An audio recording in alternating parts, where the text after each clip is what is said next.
you know, there are many people facing difficulties all across the world, you know. It so happened that, Agreed. you know, we here are Trinbago citizens, and, you know, we are patriarchs of our country. And, you know, we want to do the best that we can in order to give back, you know, to our beautiful island of Trinidad and Tobago. I mean, I don't know if we could still say beautiful, but, you It know, is beautiful. yeah, It yeah, is yeah, beautiful. yeah, yeah, it is. We must I admit it's agree with you. beautiful. You know, We people will have say, well, some ugly behaviors that have taken place over the last few years, but we there's life, so there's hope. Where there's life, there's always hope. yeah, yeah, That's my yeah. belief. I agree that, you know, there's always hope, boy. You know, and I tell people sometimes, you know, a lot of people say it's hopeless. I was even talking to my son today and telling him, you know, some people say it's hopeless. You know, I drop the less and say and add full to it and say so it's That's hopeful. right. You That's know, right. You could look at it as half full or half empty, and yeah, you know, I was telling him that today. You know, we was like sitting out in the backyard and just talking and, you know, mhm, talking dad and father son father and moment. son stuff. You know what I mean? He telling me Yes, about yes, his young girlfriend, all kind of thing. You know what I mean?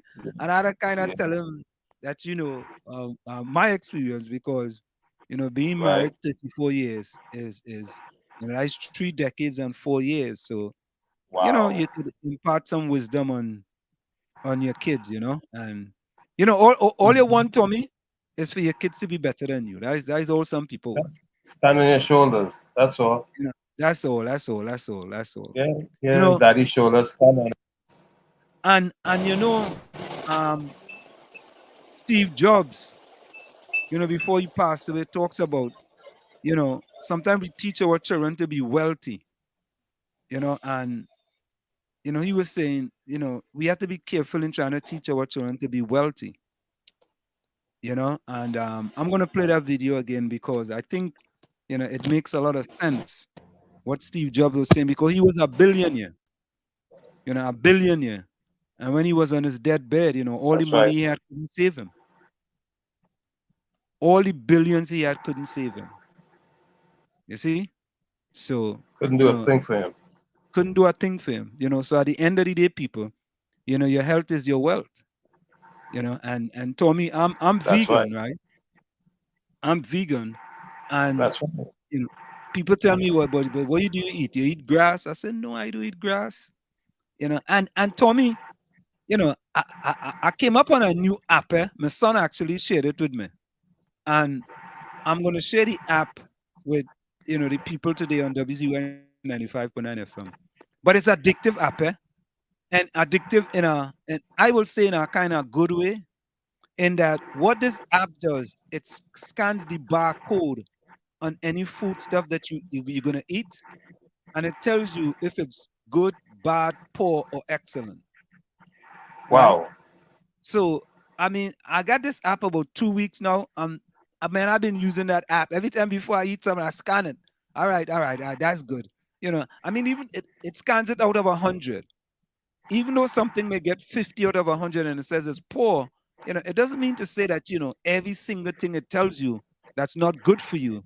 You know, sometimes, you know, you eat a little junk every once in a while. You know what I mean?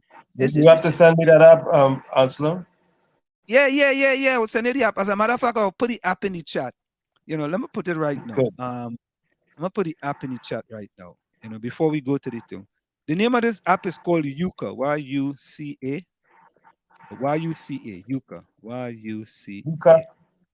Yuka. Yuca. Let me check on my phone and see, make sure that's what it is. Well, Yuka is not the Spanish word for Oh, cassava. for cassava. No, it's YUK. My bad.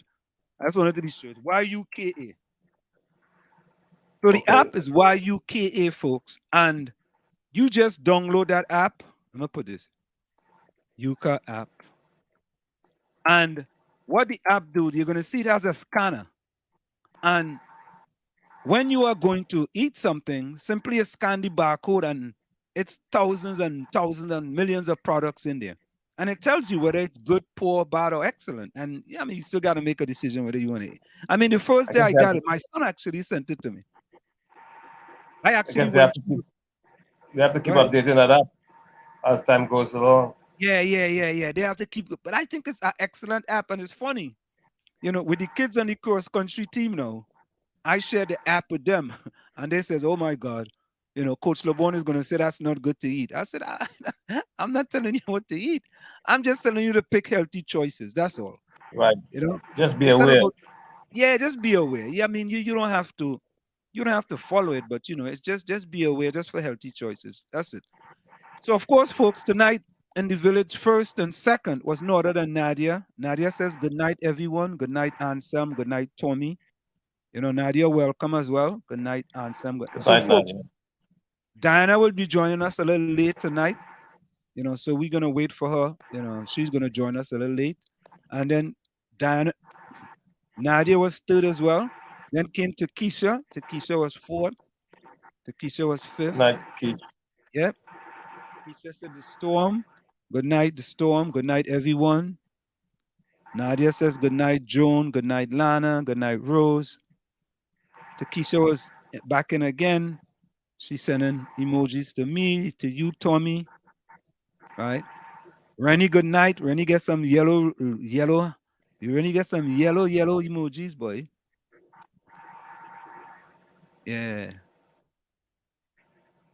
Did you see that video with Lana today? No, I didn't see it. With the lands, something with Lana, landscaping. yeah, she was doing some landscaping. I said Lana is a very industrious woman. Did you send it to me? Pardon me? Did you send it to me? Did you send it? It was in the The dark it triplets was thing? on the WZYE chat. Oh, okay. I Yeah. gotta look. I'll go look for it. Yeah. Takesha says Nadia, Rose, Carice, Marissa, Miss Cuva, Joan, Capiza. Good night. Albert, Vonnie, Ellis, Raj, Ulrich, Hailey, Troy, Chris, Tropics, Daryl. Takesha, full 100. Only love in the village. No room for hate or negativity. Some Takesha says, rest in peace to little angel lost her life today by the family dog. Oh God. Oh, that's so Family sad. So dog. sad. What happened? What happened? Um, the dog mauled the child to death. What kind of dog was it? I don't have all the details, but something tells me it had to be a pit bull. Oh boy. Maybe somebody in the chat will enlighten us as to what really type of dog it was. But I don't have all the details. I know I just um I just saw some like highlights of it where this dog killed this is a 4-year-old or something like that, a 4-year-old little girl. Yeah, I didn't see that. You know, Takesha says, look at the kind of behavior with these politicians. Shame on you, Mr. Prime Minister. You know, Tommy boy, when you look at what's going on in Trinidad and Tobago, with the behavior of the politicians, boy, you One think go it's low and the next one go low, the next one go lower, and they go lower, man. lower and lower. Yeah, lower. All they're doing is lowering the bar. They're lowering the bar over and over and over. You understand? When you really think about it, you wonder if it's distraction that they're creating, if it's diversionary tactics, if they're just distracting the public so they don't look at the real issues. I don't know, but it's just pure foolishness they're on. So sad. You have to feel sorry for the country when you really think about that type of leadership. And it appears to me that what we have come to, you know, right? The bar now is not very high, you know. The bar is very, very low. It's very low, right? It's kind of hard to even limbo below that bar. It's so low, right? But then, like you always say, it's bacchanal confusion that's popular, you know? Yeah, So, bacchanal and confusion and blame and complain. And they know that, so they play on it because they know people are more interested in foolishness than in serious matters. I mean, I just don't get it in that, you know, with the problems that face in the country, right? I mean, I really, I don't know, man. obviously they must be thinking these problems or the issues that some of us are highlighting are non-issues, and they think that it's more important to delve into foolishness and comments and bacchanal and confusion, like you always say. So sad. Yeah, let me quickly finish this. I wanna play a video. I wanna play a quick video. So a quick video. So Nadia says, "Good night, Ellis, Troy Smith, Ulrich." Takesha, Gary has decided that he no longer wants to be on the program. You know, that was a personal decision on his behalf, and we have accepted his decision. Nadia Talking said, about, yeah, go ahead. as talking about Gary, Hmm. I didn't think Gigi had to respond to what KCR said in that address that he gave to, from a PNM platform the other day. But you know, but you know, Gary will respond.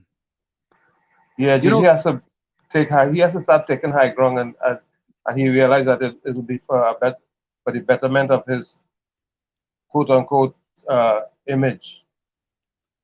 But if he takes high ground.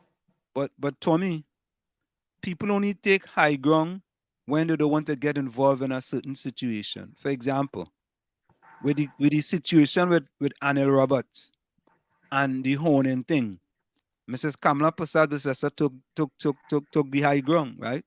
She says she ain't getting involved in that. You see?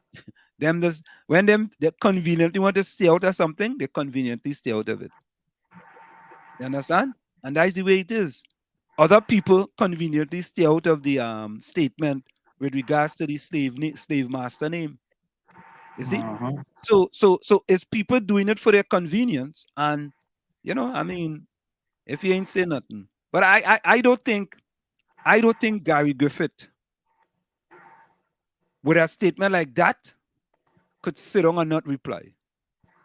Yeah, but he has to rebrand himself. He has to show us a new face where he would probably show us that he's turned a new page, he's into a new chapter. Mm. That's my opinion, my humble opinion. Could be, yeah, I think that one, when you hear that one day, and we go listen to some comments from that too as well. Let me say welcome to Pisa. Takesha says the garbage collectors are afraid to come into the area. Rubbish high and the scent is so disgusting. Imagine that. Because of the crime situation in Port of Spain, right? And we worrying about why this one was Lego as commissioner of police and who honing who. And I mean, it's just, I mean, the country is going haywire, man. The country going haywire. Let me say, welcome to Ken John. He says, good evening, everyone. Blessings and shalom. May the truth, most high, almighty God bless all of you. Thank Same you. to you, my brother. Yeah. Yeah, Rennie says, welcome all. Good to be around good people in the land of the living. Yeah. I mean, boy, we want to hear some positivity from our leaders. Exactly. We want to hear our leaders come to the platform one time and no kucho and bacchanal and confusion. As I say, many people in Trinidad have 2 BAC degrees. 2 BAC. Bacchanal and confusion and blame and complain. True. Right? We want our leaders to come to the platform and tell us what's going on in the country. Right? Don't come and mama guy the people and it's too much a mama guy. Right? Exactly. Go ahead, Tommy. No, I'm saying you're right. And that's why we look towards Fali and Duke in that way, because we see at least a breath of hope in them, Yeah, let me say welcome to Albert Montano. I want to show an early video here because Takesha said the PM like commerce. Instead, he focus on the well-being of country, studying Bacchanal talk. Yes.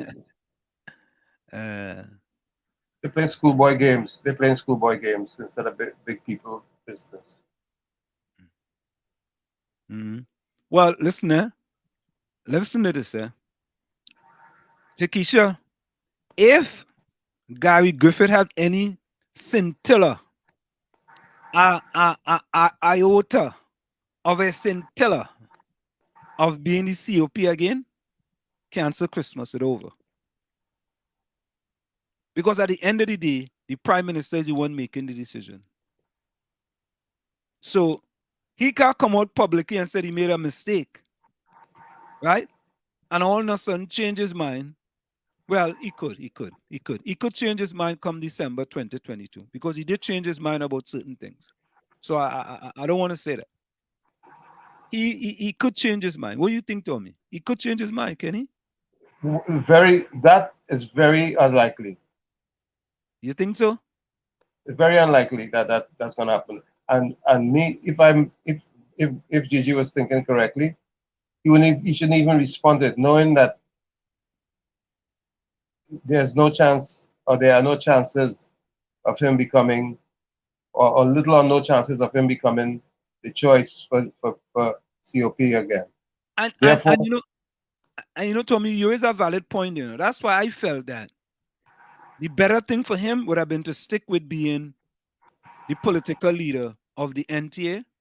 exactly, and focus on that. Yeah, and, because and start acting the part leader like, not firing back and all of this lowering himself to go into. No, go ahead. Yeah, because when you get into a pissing contest, that is not good. I don't think it shows good leadership skills or qualities, rather. Yeah, I just felt that decision of being COP is not in his hands. It's in other people's hands. That's right. And the main person hands it's in is the Prime Minister of Trinidad and Tobago.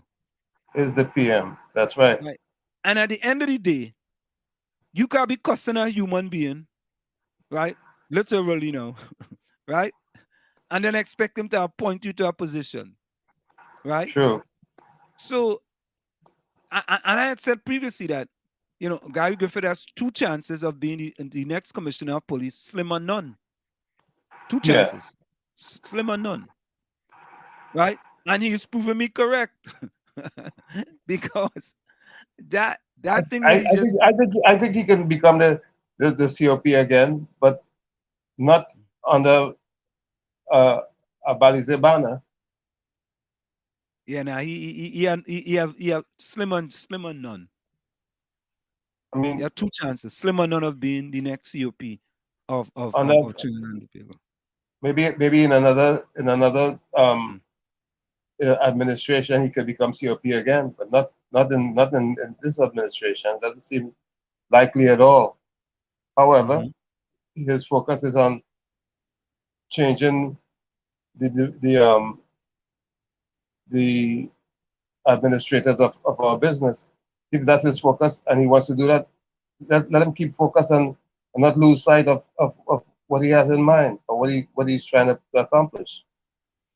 Yeah, I agree with that. I just felt that at that point in time, that being that there was so much back and forth between him and the Prime Minister of Trinidad and Tobago, there's absolutely no way that guy's going to sign off on him being the Commissioner of Police again. Absolutely no way.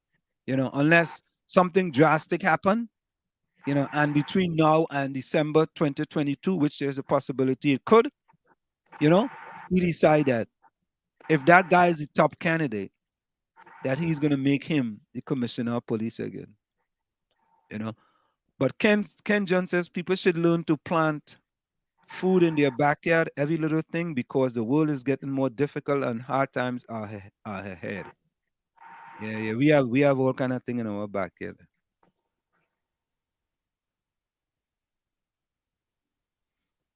Somebody look at the weather patterns. Look at the weather patterns lately. very challenging. Yep. I Yep. understand today there was a lot of rain in Trinidad, a lot of flooding.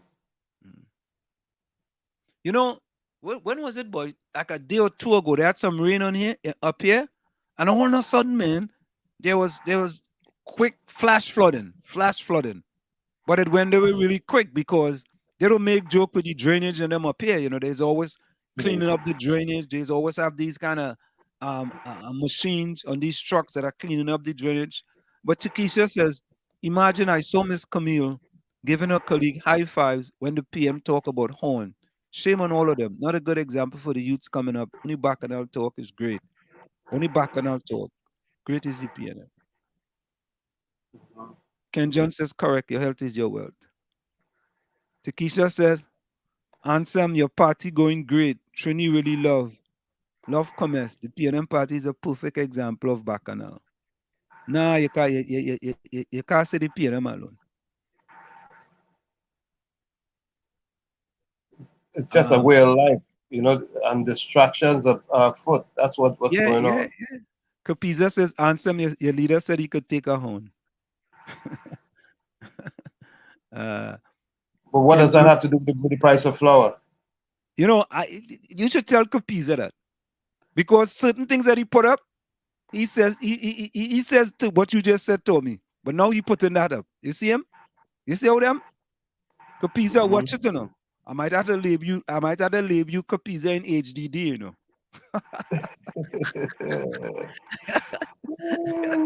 Kapiza, watch yourself, Pada. Watch yourself. Right? Yeah. Hey, Yeah. Ken John, you asking Kapiza who is his leader? You know who Kapiza leader is. You gotta ask him that.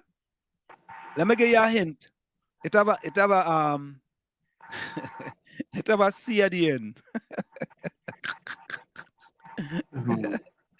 That's all I gonna say. He say, Kapiza say, Gary don't have to show you nothing. All is not eligible to vote. Boss, I could vote in Trinidad, eh?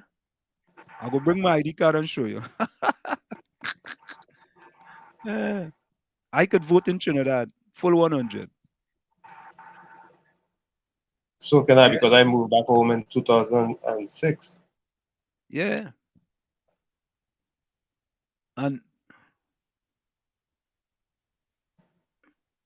I lived from 2006 to 2015. So we have a new person in, Lucy. Oh God, Trinidad, this is the best. Lucy, welcome to In the Village with that tribute at WZYE 95. Lucy says, Rowley have failed our country is the worst ever. I like that name, boy. Lucy, boy. Lucy, what part of Trinidad you from?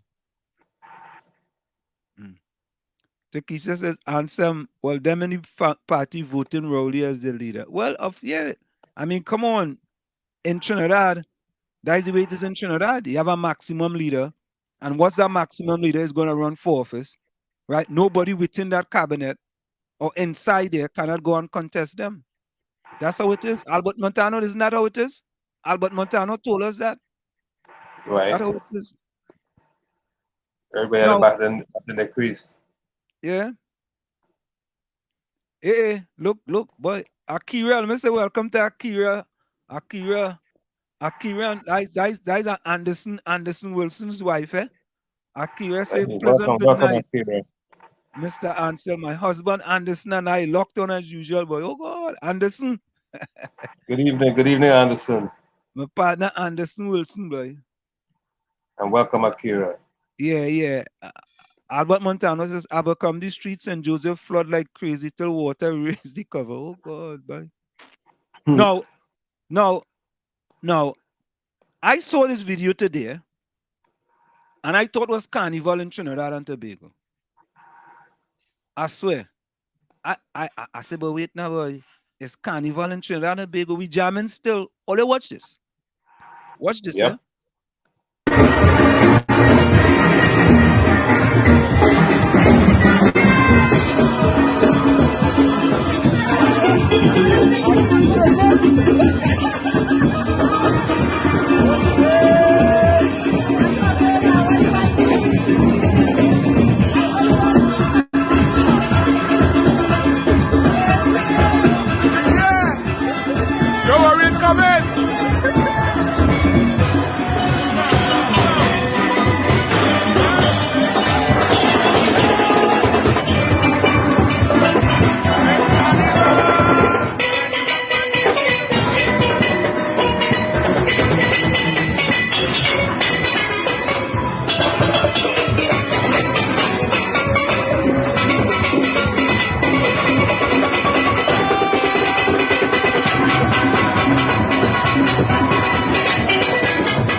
Now, Tommy, people go say, No, this.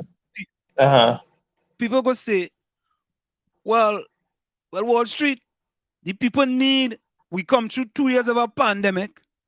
The people need a little recreation. They need recreation activities. We're celebrating the 60th Jubilee celebration of our country. Pan is our #1 invention, one of the biggest inventions in the world.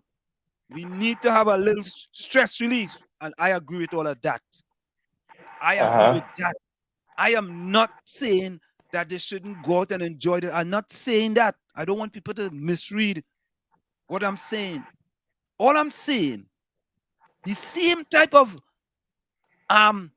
what it is, boy, the same type of festive mood you have. Enthusiasm. Enthusiasm. Thank you, Tommy. The same type of enthusiasm you have for that. How you don't have the other enthusiasm for things to make the country better? How you don't have that same type of enthusiasm? I'm guilty. I'm passionate about the pan myself. No, Tommy, I have no problem with you being passionate about the pan. But Tommy, you also come here and talk passionate about things to improve the country. Of course. We have to have a balance. We have to have a balance. Because, yeah, Anderson, children can't get school books, but we jamming still. We can't get school, but we jamming still. Tommy, it's 2022. We have to put things in perspective. Sure. We have to put it in perspective. Right? We jamming still, man. When I see it, I say, what nice thing, boy. Excellent. Fantabulous, splendid, all of them. I said, but where is that same type of enthusiasm, Tommy?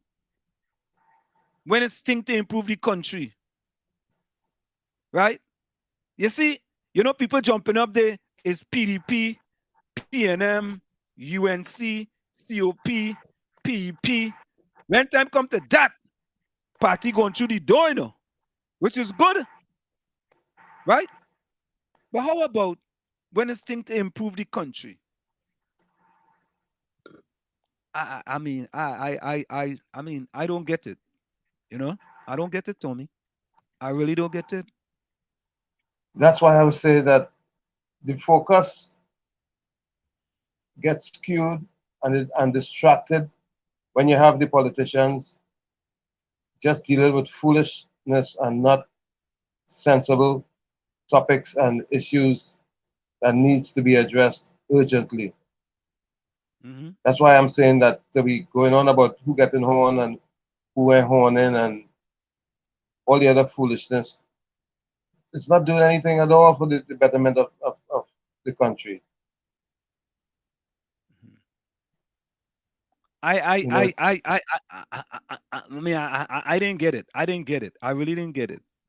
You know, and I just, I mean, I'm sorry, but in this time, right? It's okay to be festive. It's the 60th Jubilee celebration. Go ahead and be festive. Enjoy yourself, right? Have a great time. But what about the times when there's need for you to go out and pound the pavement for your country? Why you can't have the same enthusiasm you had then? Why not? You know what's like, you know what irks me to Anselm? The same person who started up with about who getting horn and all of that was in a big money scandal issue with live sport. Okay? He winded up, quote unquote, winning, or should I say, not being charged for what he was being accused of. Does that mean that it didn't happen? No, it happened. And he does it mean that that money wasn't there was an abuse of funds and some squandered. Some squandering took place? Does it mean that didn't happen? It did happen. It's just that he was able to circumvent being prosecuted for it. Why? Because of the way the system works. Correct, Tommy. Correct. The politicians in Trinidad don't get prosecuted. Very rarely do they get prosecuted for much.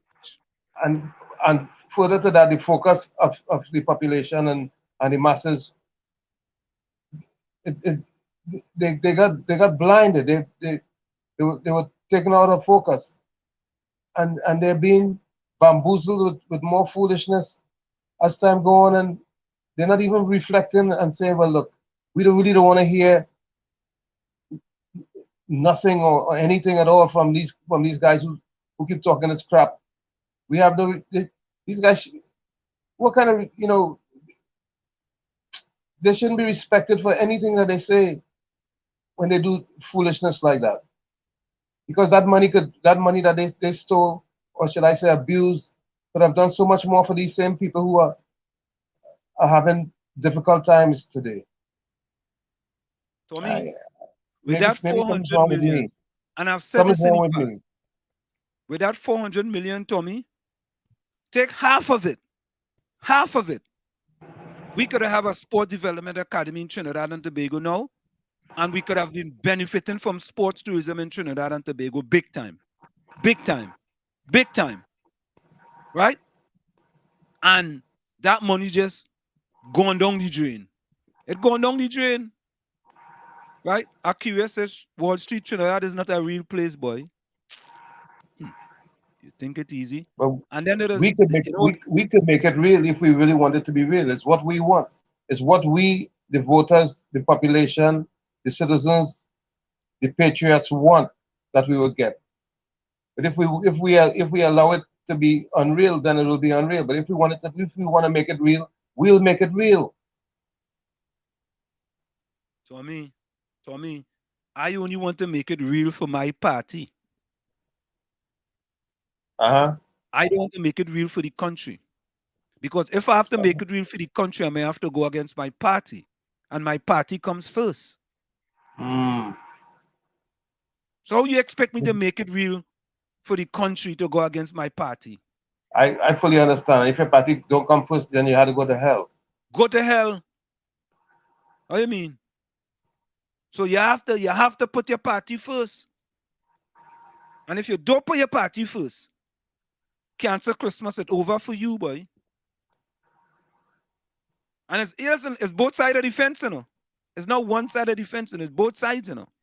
It's just total foolishness. Both sides of the fence. Right?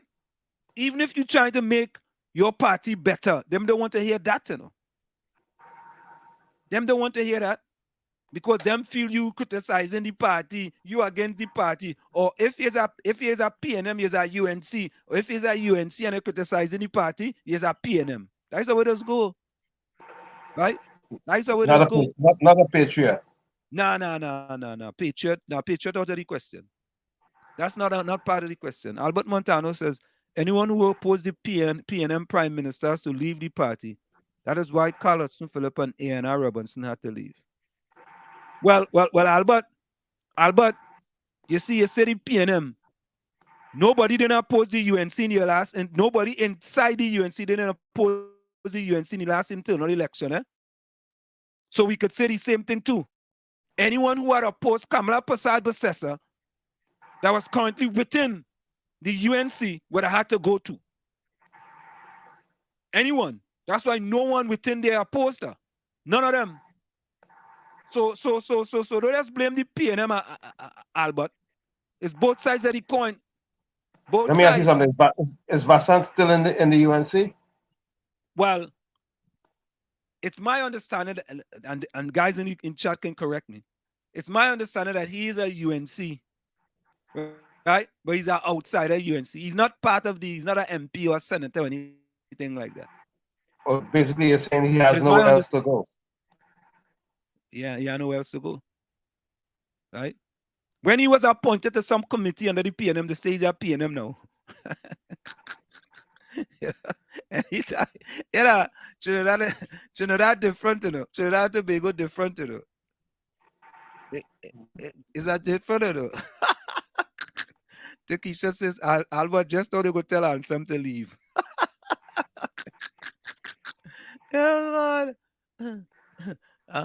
Nadia says, I'm so happy for them people. Trinidad people don't respect nothing. Albert said there was steel band on Pembroke Street across from Knox Street up Frederick Street to the Savannah yesterday from 11 a.m. till midnight.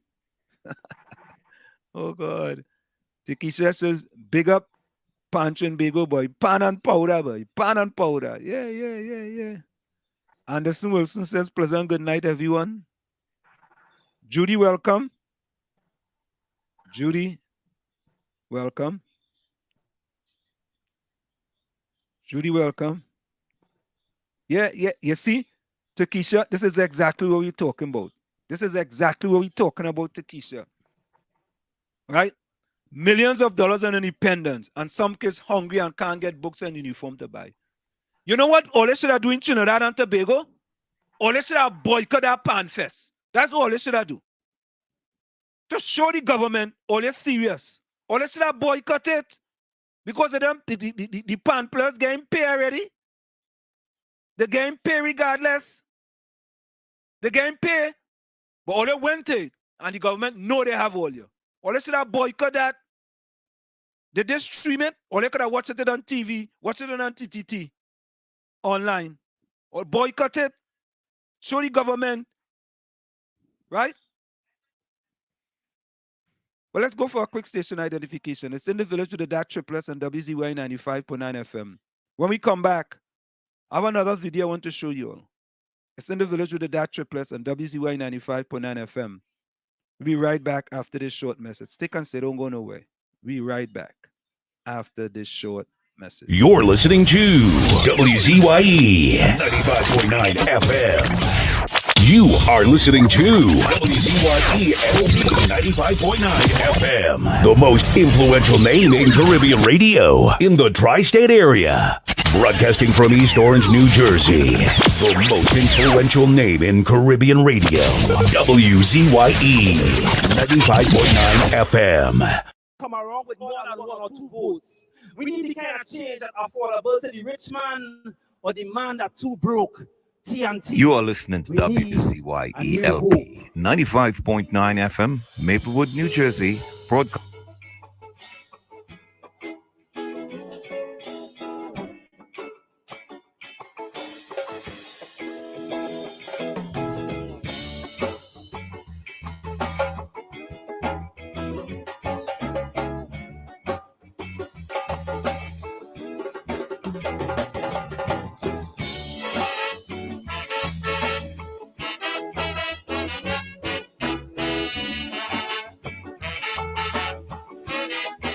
Take it back.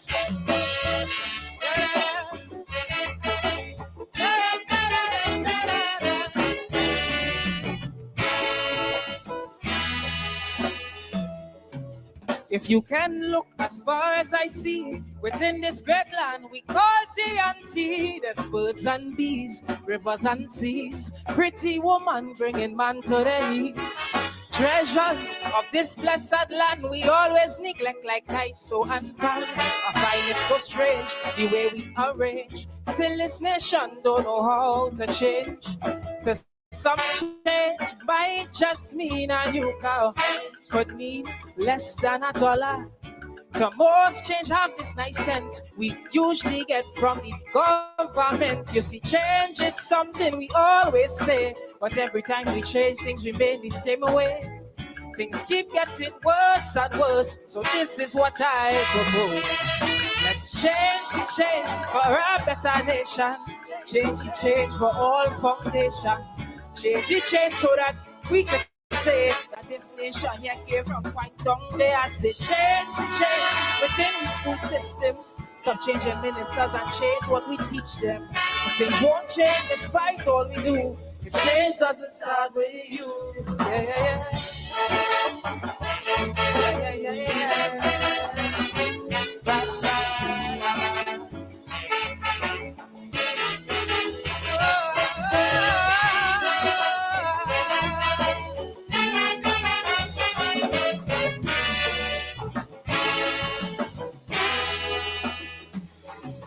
It's murders, killings galore. So much gunmen fighting needless war. Can't tell you stay, can't tell you go, cause this still the land we used to know. Homeless, every corner you meet, and they complimented by our dirty streets. And we wonder why in our sister isle, why they don't like Trinis to come and spend time. Well, you see, it's much more than paving a whole road, and it's greater than fixing a lamp pole. Changes about the whole nation and how we are portrayed when the party done. Who set these standards in my TNT? Really wish somebody here could tell me. It's just the same thing again and again, like we leaders don't use the brain. So change the change within our country. Change the change so the whole world could see. Change the change for a better future, so we don't have to depend on our next day. I say change the change within the society. Otherwise we have a bandit factory. But things won't change despite all we do if change doesn't start with you. Yeah, yeah, yeah. Yeah, yeah, yeah.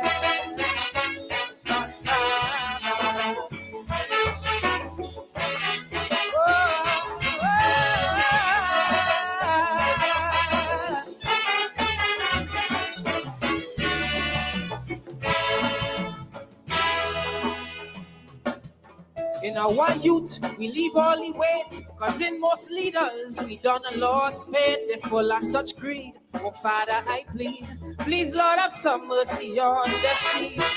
Cause the youth are trying their best, but they're born in this place of lies and commerce. So eventually, when things get heavy, chances are they might turn out just like we. But you see, but put an end to all this foolishness, but break this chain link of sadness. Change could help our leaders to grow and start preparing youths for tomorrow. Don't see change as something timely and start seeing change as your duty. To stop them from hurting one day is we have to point the way. So change the change for better transparency. Change the change for better economy. Change the change so no man one day will take we money and just fly away. I say for young Calypsonians and stop saying culture is in good hands. But things won't change despite all we do if change doesn't start with you. Yeah, yeah, yeah. Yeah, yeah, yeah, yeah.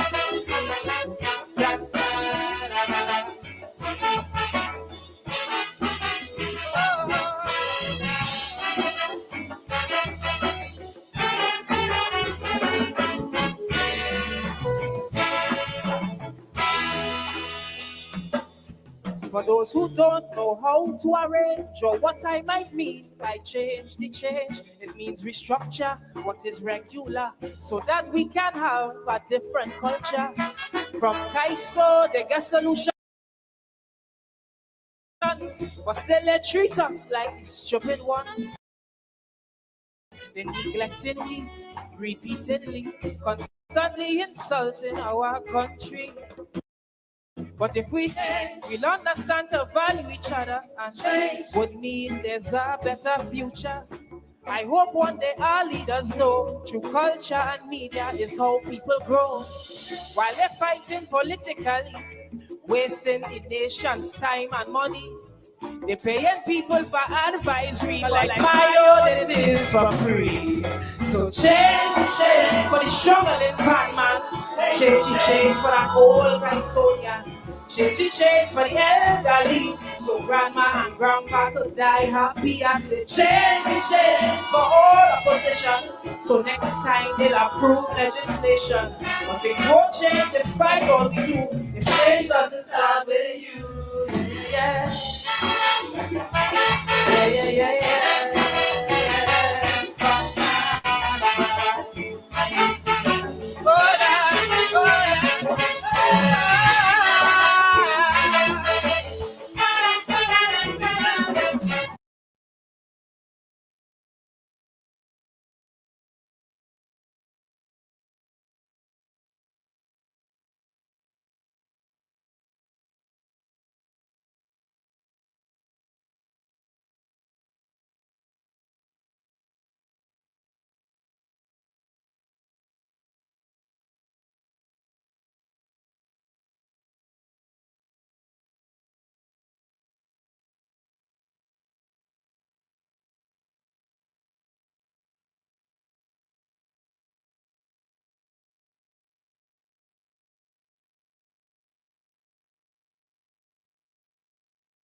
So, folks, sorry about that. I was talking to myself. I had the mic on mute. So let me rephrase what I was saying. What I was saying is this. is that it are people calling radio stations and telling the host and them, yeah, they should ban them. It shouldn't be 6 months. It should be a year. Ban them for a year. Boy, them people are to be wicked and evil, boy. So what? Them people don't have kids who they have to go and buy books for. Them people don't have to buy kids who they have to go and put food on the table for. Them people don't have kids who they have to buy school uniform for. Them people don't have kids. Them people don't have mortgage they have to pay, rent they have to pay. And the best all they could do is to tell the government, agree with the government, tell them ban them for a year. All you that wicked and evil in order to support all your party. That wicked and evil. And it's the same party I support, them support too. And them calling and being wicked and evil. Ban them. Them scrap island leaders, ban them. They ain't come up with no solution. They ain't come up with no innovative solution. Put a sting operation. Right? If there are 8 scrap iron dealers in Trinidad and Tobago, that's what they said, I'm not sure. If there are 8 of them, that's an easy operation. Easy operation. You must know who buying these stolen goods. And them go after them harshly and give them the highest and hardest penalty ever. Yeah. But one or a few of them who buying these stolen goods, right? The good ones have to suffer, and all they're talking about close them down for a year. Nah, that's wickedness in high places. Wicked and evilness in high places. How could that be? What kind of country have we become in Trinidad and Tobago when we are so wicked and evil to defend our party?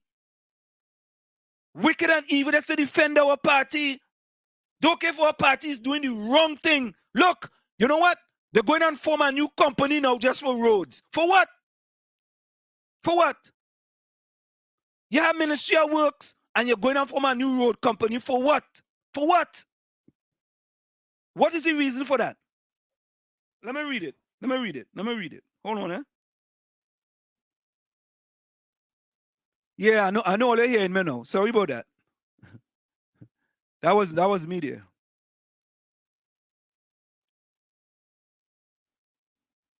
That was me, folks. Sorry.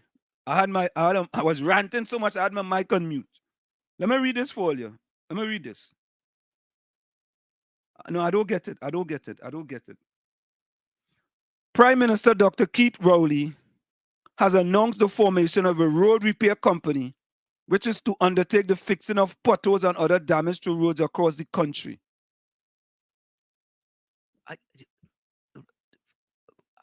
A next company? To form a next company? More bureaucracy? And why another company? Is either a commission or another company or what? Like, come on. He said the government could not do it in the last 2 years because of the amount of money being spent on ensuring the safety of citizens during the COVID-19 pandemic. Yes, this government acknowledged that the roads in this country will have deteriorated considerably. We acknowledge that. You know why? During 2020, we spent money keeping you alive. You see? Keeping you alive. Yeah, keeping them alive. Look. And you have to form a next company for that. And I hear they say they're going to split its HGC in 3 or something. In 3. Please. We like it, so yes. We like it, so on Trinidad. I didn't just say no and taking that. No, it's serious. Right? No, but people, once you on one side of the political divide, you don't care if they close down all them scrap iron dealers in Trinidad and Tobago. You don't care. You don't care how them people eat. Right? Because your political party says, right, we banning scrap iron. And here's some of these solutions now. People go, well, you know what they could do? Nope, the government isn't stopping them from collecting no scrap iron. They could collect the scrap iron and leave it there and wait till the 6 months ban done. And when the 6 months ban done, they could then ship it out. Boy, them have PhD in dotishology, a PhD in foolishology, and a PhD in stupidology. And they went to UE to get it, they get it online. So when they buy from the fellas and them, so they had to go in their savings in order to pay them because they making no money in 6 months. Right? How about this one? How about the government have a scanner on the port and scan all them containers leaving the country? And if you scan a container and you see a gate that was stolen, or you see a bell from a church that was stolen, that container ain't going nowhere. And whoever that scrap island dealer was, he had to pay the piper. How about that? How about that? How about having a sting operation on all them scrap iron dealers, right?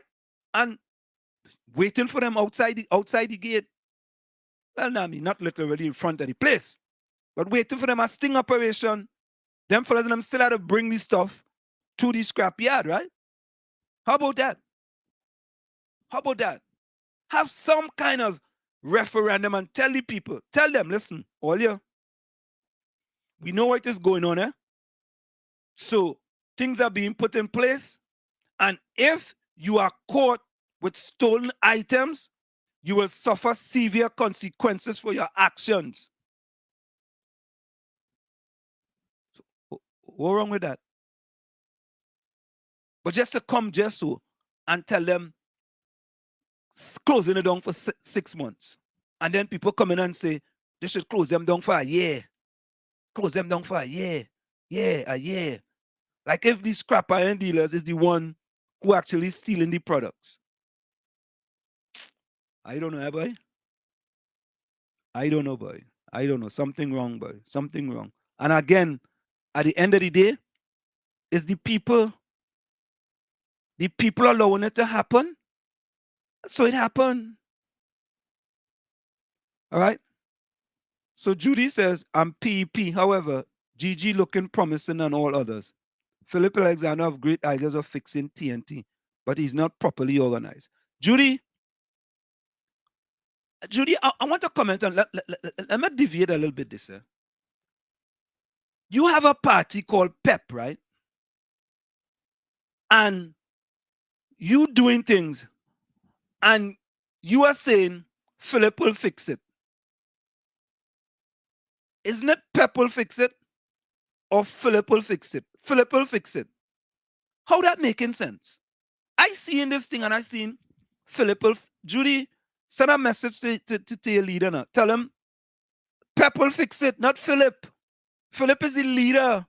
So Pep had to fix it, not Philip.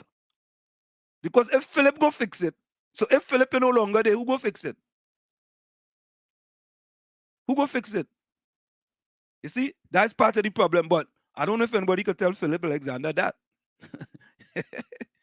Hey, welcome to that Vonnie Roberts, welcome. Welcome to David Welch. I used to hear that fellow all about the place talking about. I ain't hear him again at all, boy. Welcome to him. Carice, welcome. Eugene Julian, welcome. I ain't hear Eugene Julian say nothing, boy.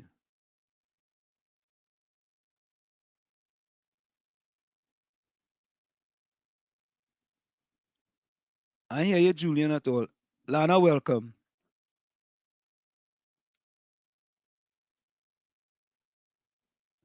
Well, Hailey says, highly welcome. PNM UNC supporters, just like the idea that they're in the number 1 and 2 party, that makes them feel special. I don't know. Vonnie Roberts, answer my brother. Don't get your high pressure up. Yeah, listen to this, right? Albert Montano says, repair to all local rules fall under the responsibility of local government and CPEP, and URP should be working for local government instead of duplication. I don't get it. But you know what?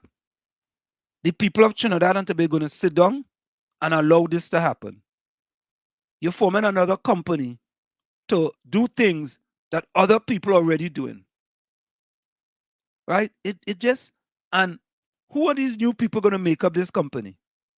Are they going to be CPEP workers, URP workers? Where are they getting the people from now to fill this company? Where are they coming from?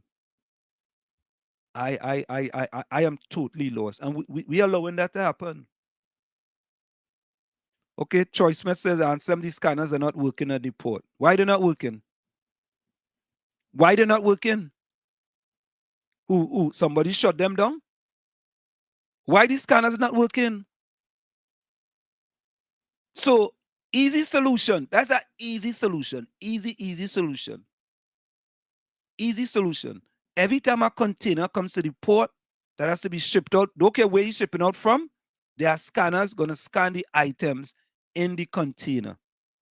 If there are any illegal items in the container doesn't go, and the scrap iron dealer had to answer for it. How about that? How difficult is that? So, we put in our Band-Aid on our sore. We want to go after, and listen, we go after the most vulnerable people in Trinidad and Tobago, boy. We go after the most vulnerable people. Look, them fellas and them, look, Chow King, the fella was trying to make a little living. A little living, boy. Sell a little chow. Make a little chow. Make a honest living. Boy, they want to lock him up. Lock him up. People on the street trying to make a little living, trying to survive. Lock them up. DSS fella trying for people to get a little change, boy. A little change. Right? They say there's a threat to national security in Trinidad and Tobago. To close that down. Close it down. Anytime people trying to strive, boy, and make a little thing on their own, they're mashing it up. And them rest of fellas and them, them illegal fellas and them, right? You see them? The one who put all the different wrong prices on the food, they put wrong low prices, they put wrong high prices. Them suffer any consequences? Can somebody tell me if them people who put the wrong price on the food, the higher price, did they suffer any consequences? They suffer any consequences? I'm just asking because I'm sure there's a lot of them with them wrong price. What consequences they suffer? Did the government get involved? Did the government? I'm just asking because I don't know. Did they get involved? You see, we don't want to ask the hard questions, right? Because it's my party and the country. The country. Well, folks, we're supposed to have Mr. Watson Duke tonight. He's supposed to be here at 8:30. So I'm just going to wait to see if he logs in.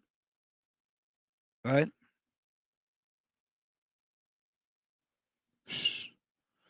Oh, Carrie says, a dog mauled an 11-year-old. A mom strangled a 7-year-old. And a baby was left alive but abandoned in a garbage bag at the hospital.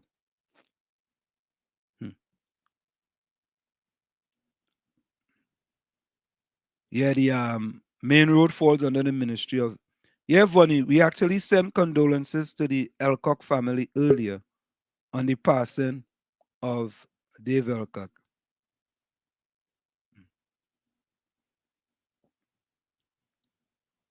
I don't know. No, Hailey. I never ever said about any problem with anything getting fixed. I never said that. I never said there's a problem with anything getting fixed. All I said is that if you have a party, Tommy, are you hearing me? You back, Tommy? Yes, I'm having little internet problems, but yeah, I think I got it resolved. I hope it's resolved. Right. Yeah. Now, Hailey, I never said anything about that. If you're fixing things, there's a problem with you fixing things. I was just giving an advice. I just said that if you have a party and you're going around telling people Philip will fix it, right? That means to say that what I'm when Philip not there? Philip ain't gonna fix it. Who's the next person gonna fix it? I will think that you want the people to vote for PDP. So PDP will fix it. Right? Or we will, well, you can't use we will fix it. That is already the PDP. Philip will fix it. So if Philip will fix it, that means to say that what happened to the PDP? That's all I'm saying, Hailey. All right? But talk to your friend. Huh? Oh God. Bonnie Roberts said David take a purge. When you're not nice, boy. You're not nice.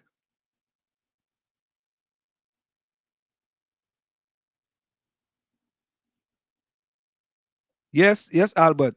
David Welch is with PEP.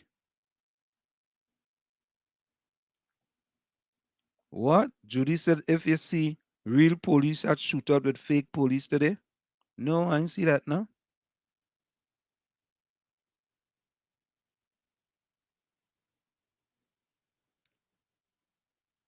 Oh, you know, Lana, somebody was telling me this too, Lana, when I was asking the question about all them wrong food prices. What happened with consumer affairs in Trinidad and Tobago? What did they do about them wrong food prices? Was there anything happen? Did these companies get fined or anything? You see, these things happen and they just move on to the next thing. Next in line, right? Or we go outside. Hey, Hailey say, is a one letter night with the midnight triplets.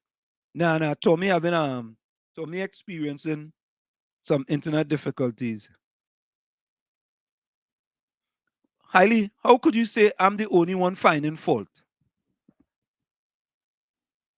That's a constructive criticism. Hailey, we had two other young ladies in here from PEP and two very, very, very intelligent young ladies. Just like we had two individuals in here from NTA, right? And they did very, very well.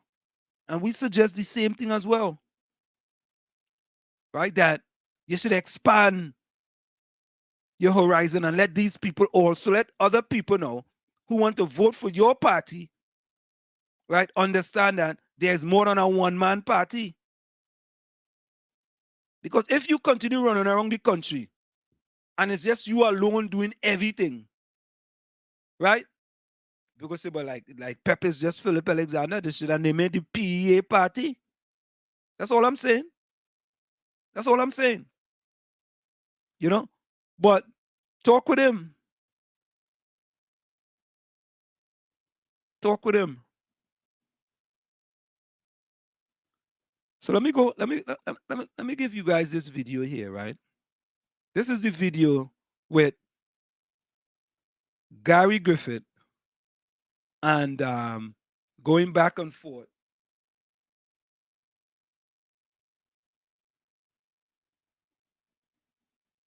This is with Gary Griffith going back. This is him, the Prime Minister on the mistake with Gary Griffith. I wake up one day, look in the papers, and I see assault weapons being offered for sale in the newspapers. And I realize that I had made a terrible mistake. Prime Minister Dr. Keith Rowley during the PNM's public meeting on Tuesday night as he spoke about the high level of violent crimes, including murders committed in Trinidad and Tobago with the use of firearms. The Prime Minister referred to the appointment of Gary Griffith, who once served as National Security Minister during the UNC-led PP administration and had been appointed Police Commissioner for a 3-year term during the present PNM administration.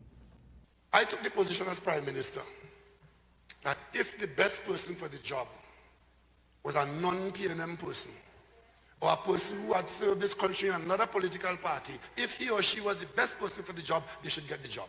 And that is why when the commission said that Gary Griffith was the best person for the job as Commissioner of Police, I take responsibility for giving him a chance.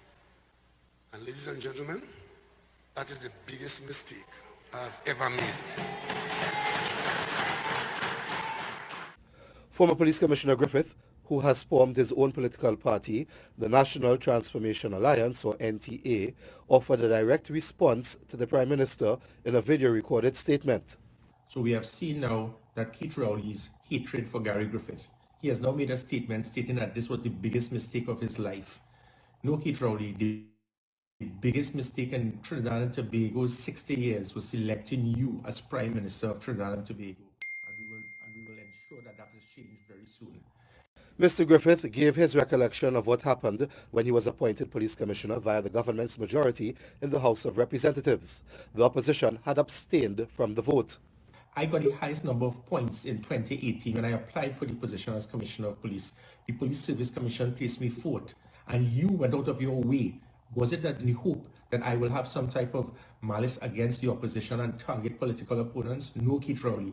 Unlike certain individuals, I do not put politics before what is right for the country.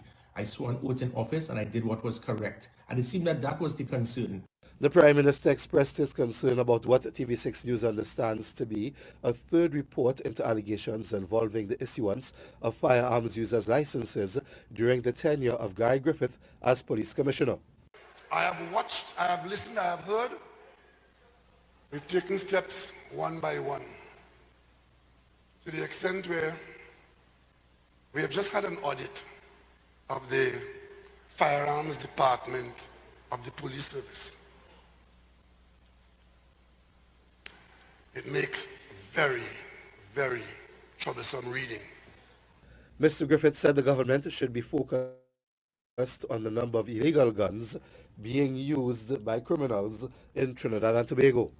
Because, Keith Rowley, you should tell the country who is the very senior government minister that harassed me constantly to provide explosives for a friend in Tobago, to get explosives without an OSHA approval.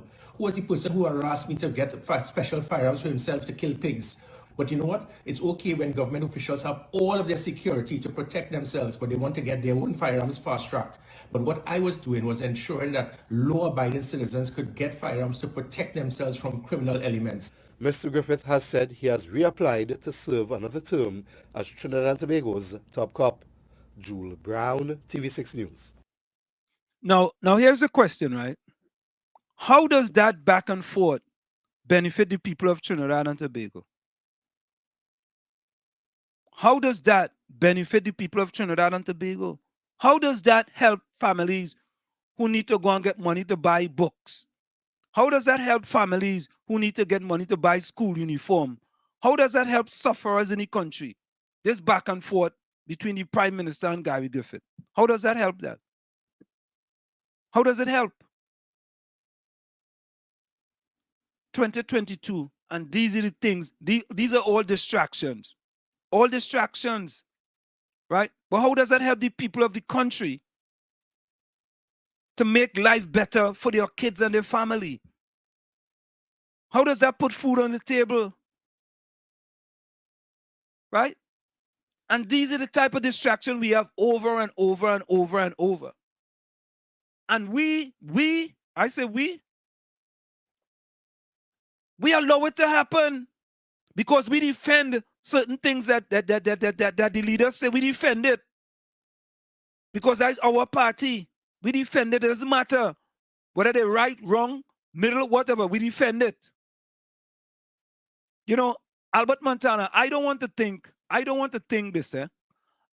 Albert Montana says, my view is Trinidad is a lost cause because it's the whole population, right? And they are living in fear. I don't want to think that Trinidad and Tobago is a lost cause. I'm not ready to go down that road yet. I think there are many things that could be done in Trinidad and Tobago to change the course of where it's going currently. There are many things that can be done. That has to be done, and has to be done immediately. Right? The main problem today in Trinidad and Tobago, the main problem is crime.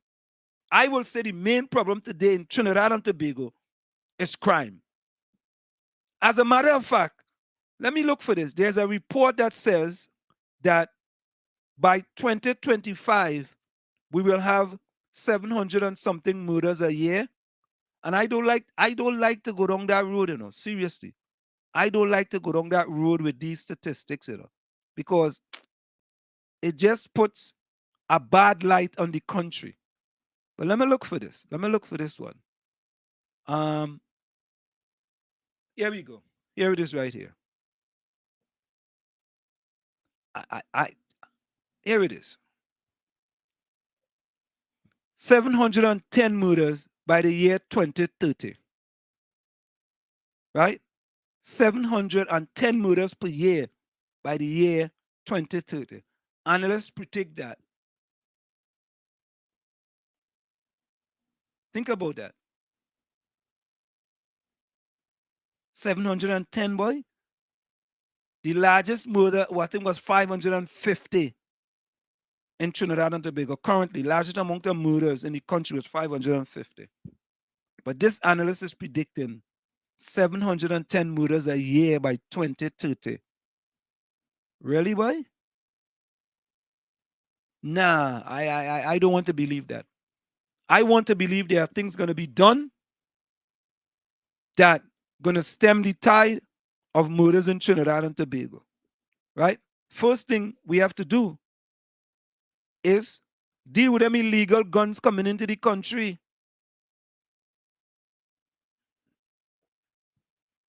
Deal with the illegal guns coming into the country. To me, that's the first thing that needs to be done. And we haven't been doing a good job. Government come, government go. We haven't been doing a good job with that. We have not been doing a good job. But we are caught up with all these other things. Who horning who, right? Who mistake it was. I mean, all kind of thing. And your car's still going on a pothole in Trinidad and Tobago. Now, think about this, right? Finally, the government is admitting that for the past 2 years, there was a lot of potholes all across Trinidad and Tobago, and the roads are in disrepair. And when people was complaining about that, yeah, people talk, oh God, you're only against the government. You're against the government because it's a plenty good roads. Now the government admitted. What could be the excuse now? That is shift the goalpost now. It's a new excuse now. Well, at least they're doing something about it. They form a new company. And the company is going to take care of this, and the company is going to take care of that. They didn't have no money before. And now they have money. Right? Now, with the money thing, let me ask this question now. Let me ask this next question now. I see this one here. All you watch this. A special monetary reward is forthcoming for health workers as a result of their service during the pandemic, but no word yet on how much it will be per worker or how much it will cost the state. I would suggest that we wait until the budget for more details, and I will surely be having some discussions with the Minister of Finance now that the Honorable Prime Minister has given him that instruction. There's also no confirmation as to which, if not all, workers in the health system are to receive payment. But today, the Minister of Health thanked a long list of workers for their yeoman service these past few years. Our healthcare workers across the system, from the ministry to the RHAs, security, cleaners, administrators, HR, lab techs, mortuary attendants, nurses, attendants, doctors, everyone pulled not only their weight, but the weight of their colleagues when persons had to be unavoidably absent from work due to COVID. TV6 then asked the minister whether he felt that workers from other sectors, for example the TTPS, may be able to make the same claim on that basis. So Rendessa, the Honorable Prime Minister addressed that issue head-on last night, and I will paraphrase his words: it is only for healthcare workers at this time. Those were his. I'm paraphrasing, and that was the exact message. He said it is for healthcare workers because those are the ones who were in the rooms and being most exposed to the virus in those very intimate settings. And I really want to congratulate the Honorable Prime Minister for making that move. TV6 also asked the minister to respond to reports that some RHAs are laying off or giving 1-month contracts to some of these very same workers. The RHAs will make that determination as to their manpower needs depending on their patient load. The second question, with tenure for nurses, that is a matter being dealt with the RHAs. There's also a matter before the Chief Personnel Officer, and I would not like to prejudice those discussions. Renessa Cutting, TV6 News. Okay, so folks, let me say this here. This is an excellent idea, right? This is an excellent idea. But you see this idea? It's only going to cause other people now to say, for example, the police. How important was the police during the pandemic? Weren't they just as important, or were they less important than the healthcare? I'm just asking.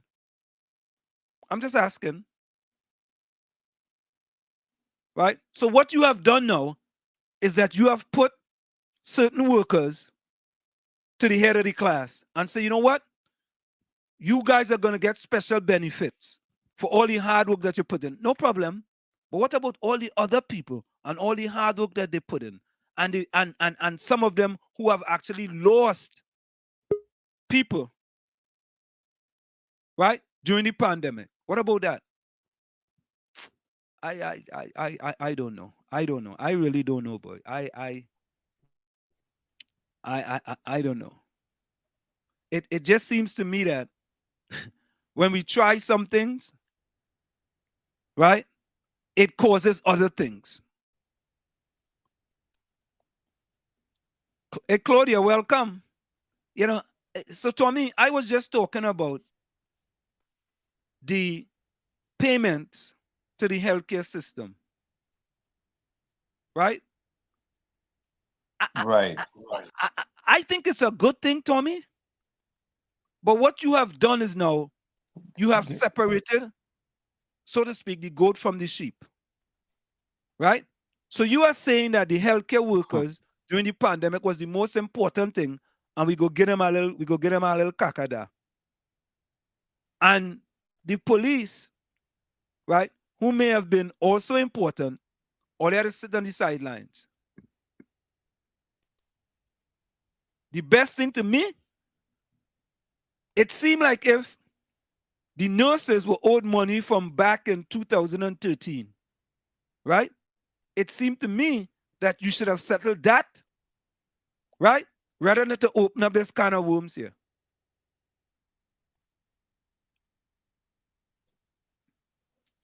So Albert says the Minister of Health, all you just don't like the minister. You know? Minister of Health talking a lot of stupidness. Nurses need a long outstanding pay increase since 2013. So you see? They have not a pay increase since 2013, right? And you're going to come now and give them this increase. And listen, they should take it, because as a matter of fact, I just got a tweet there. Let me see what the tweet says. The tweet says, nurses' body grateful for bonus.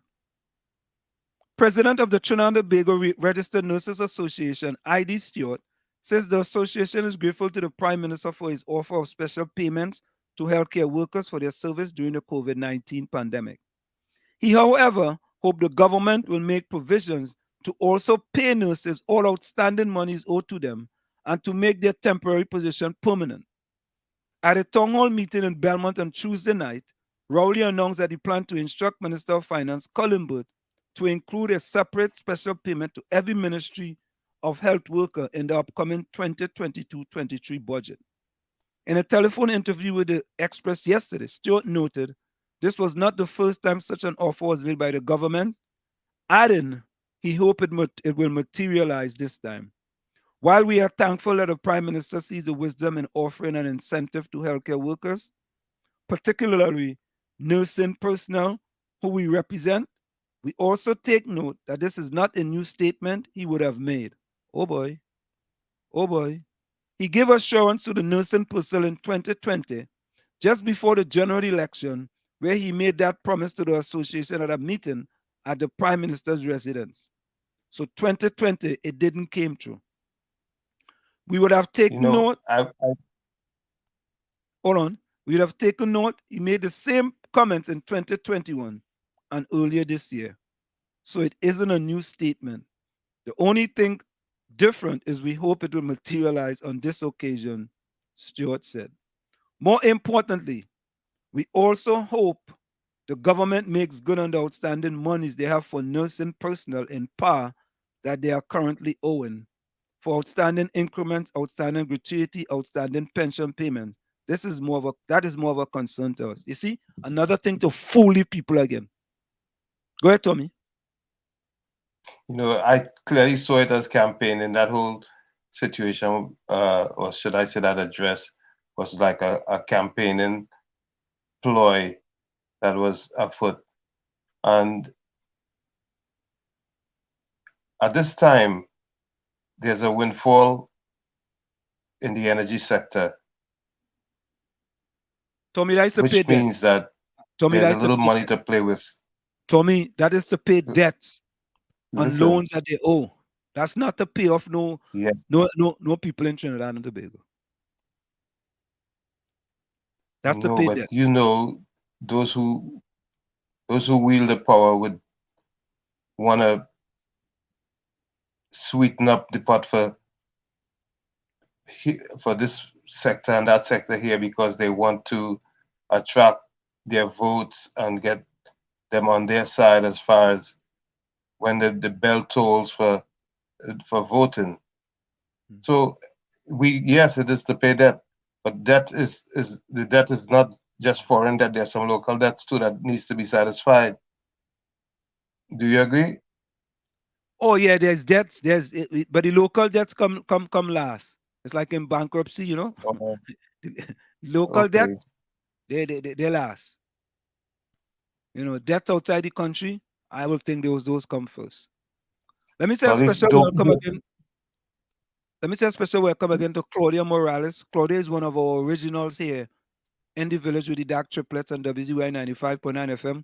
Claudia, welcome. And Claudia is one of always make comments on WZYE TV Facebook, WZYE TV YouTube page as well. So let me say a special welcome to Claudia. Go ahead, Tommy. Yeah, but if you don't pay your local debts, how are you going to keep generating the funds that are generated locally to pay the foreign debt? Tommy, them owe so much of them contractors locally, right?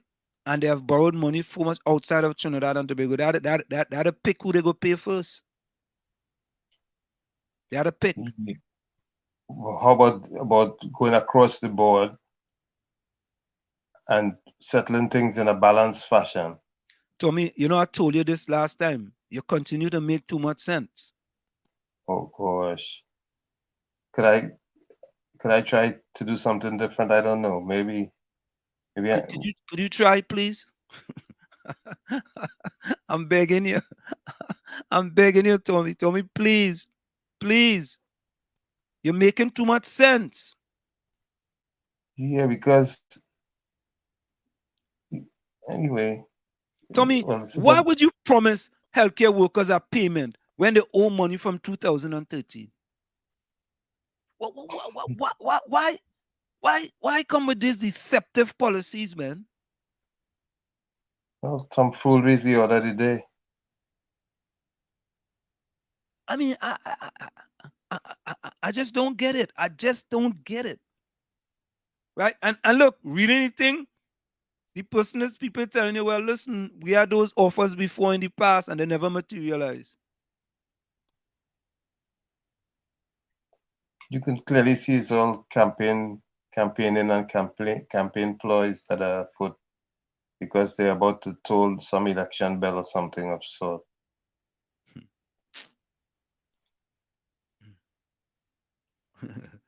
Oh boy, you fool some people sometime, They can't fool all the people all the time.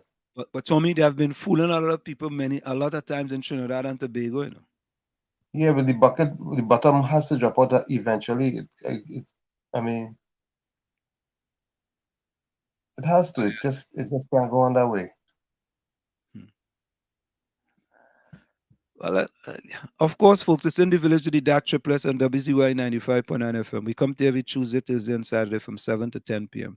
That's Tuesday, Thursday, and Saturday from 7 to 10 p.m. Claudia says, yes, and some. Take it when they get it and still vote their ass out. Call for a better leader of the PNM. Let Rowley go on his farm and rear his animals. Okay. There we go. Claudia back with a bang. Yeah, I got my internet back with a bang too. Yeah, Albert Montano says that money for healthcare workers is for the election. That's why they're playing this talk about bonus. Okay.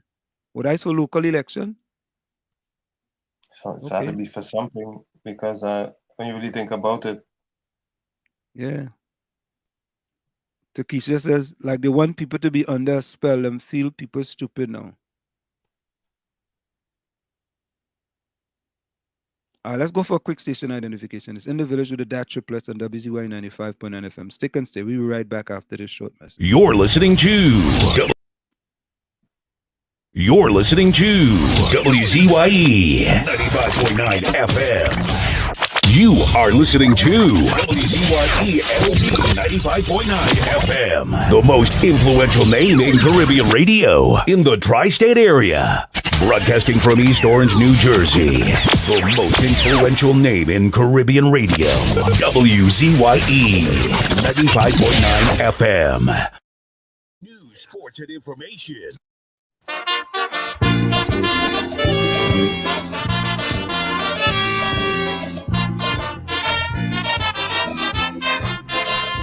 They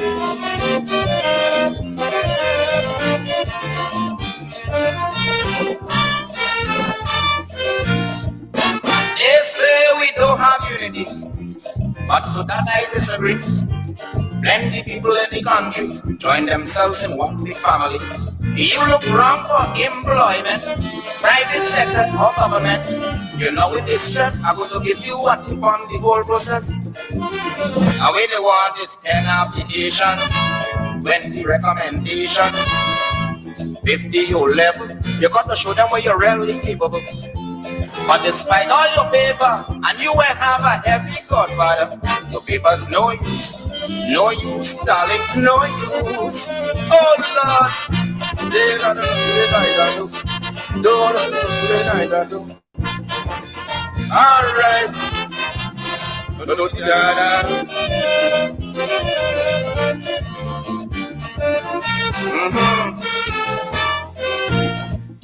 This thing creating frustration, more jail and mental asylum.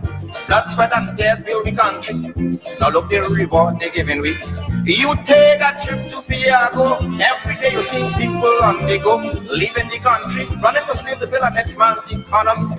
All because of 10 applications, 20 recommendations, 50 your level. Prove yourself to be really capable. Like it's a passion with the woman, she got to have a date with the boss man. But she papers no use. Oh Lord.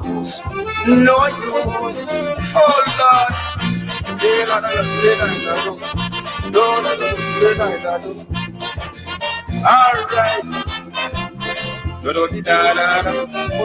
Hold on.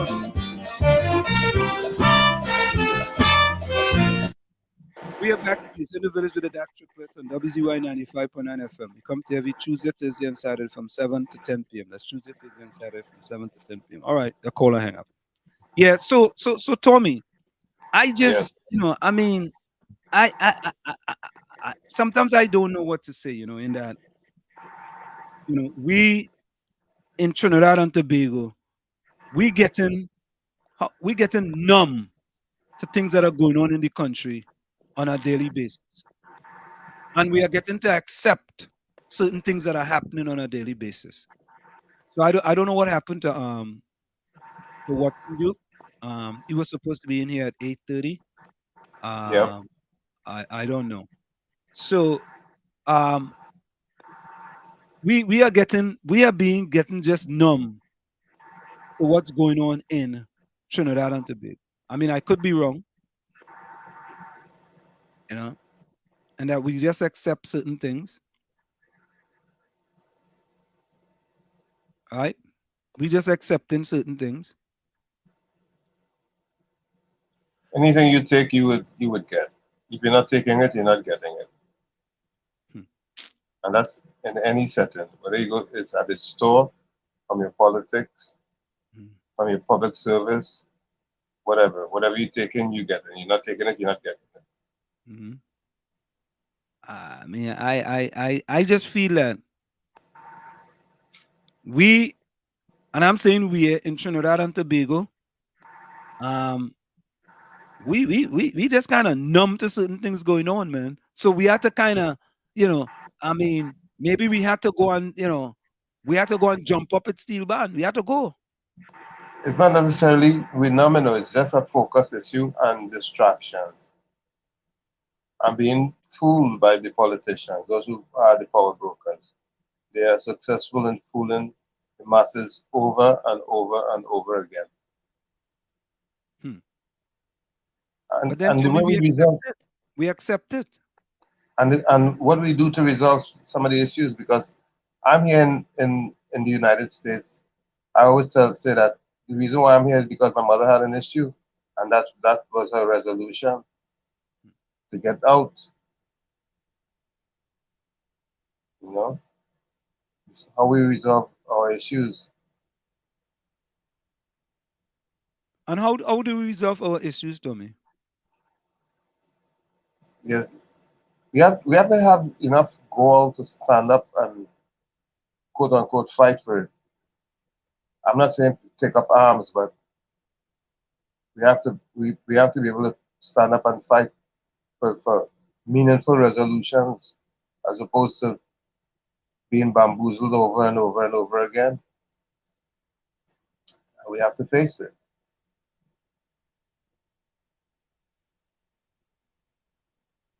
But doesn't the politics of the day get in the way? Yeah, but who do politicians work for? Quote unquote. Tommy, the politicians supposed to work for the people, but the people allow the politicians to do as they please. Okay, and why is that so? Because we numb to what's going on. We numb. Does it mean that we are not affected by what's going on? No, we are affected, but people like, so what do you want me to do? I mean, ain't nothing I can do. So I just go and do my normal business. Go and do what I got to do. No, that it's because it's untrue that there's nothing you can do. I know the talk is what you could do. What we gonna do? I know that's the talk, but that's not true. It's not true that you're powerless. Whoever make you feel that you're powerless, they're wrong. They're dead wrong, and you can prove them wrong over and over again by exercising your power, one way or another. But then again, you can't win a battle that you haven't fought. Tommy, I just believe that in Trinidad and Tobago, we are very different people, very, very different. And it hedges on foolish too. You think so? Yeah, it hedges on foolishness too. On foolish.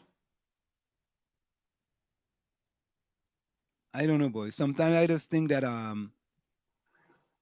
people say to us, Tommy, we don't live in Trinidad and Tobago, so we don't understand what's really going on in the country. Well, I lived in Trinidad up until the age 17. I moved away at the age of 17, and I went back as an adult. Like I said, I went back to live in 2006, and I lived non-stop till 2015. Since 2015, I'm back and forth mostly here. And I mean, I realized that when you're in the forest, you can't see the trees.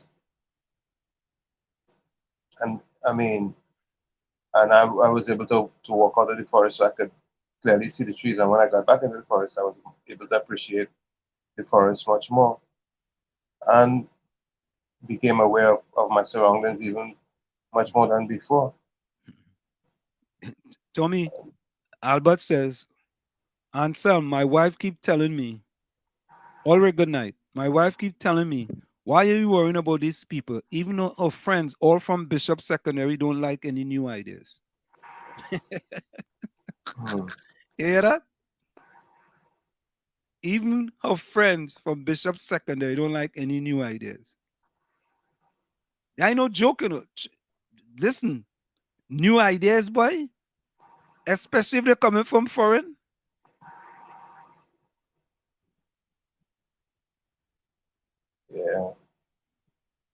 Yeah. Takesha, you're right. Lana, people need to run out and join hands and demand an election. Some Trinidadians just only bump up their gums when they give them something small and they stop complaining. Demand what, an election? Huh? Demand an election? That's what she says, yeah. No, demand justice, demand or insist that the right things are being done right away. Because it don't matter who the heck you elect. I was there and I saw one administration and another administration. I realized that it is not the elected officials, it's the people that need to get their heads together. Because you will get a government you deserve. If you're deserving of better, you get better. If you're deserving of worse, you get worse. And we have to face it. We have to be realistic and stop playing the fool. Stop playing smart with foolishness. And over, that's what's being done. Oh God, Judy. Oh God, boy, Judy hitting hard. Judy said, no, Tommy.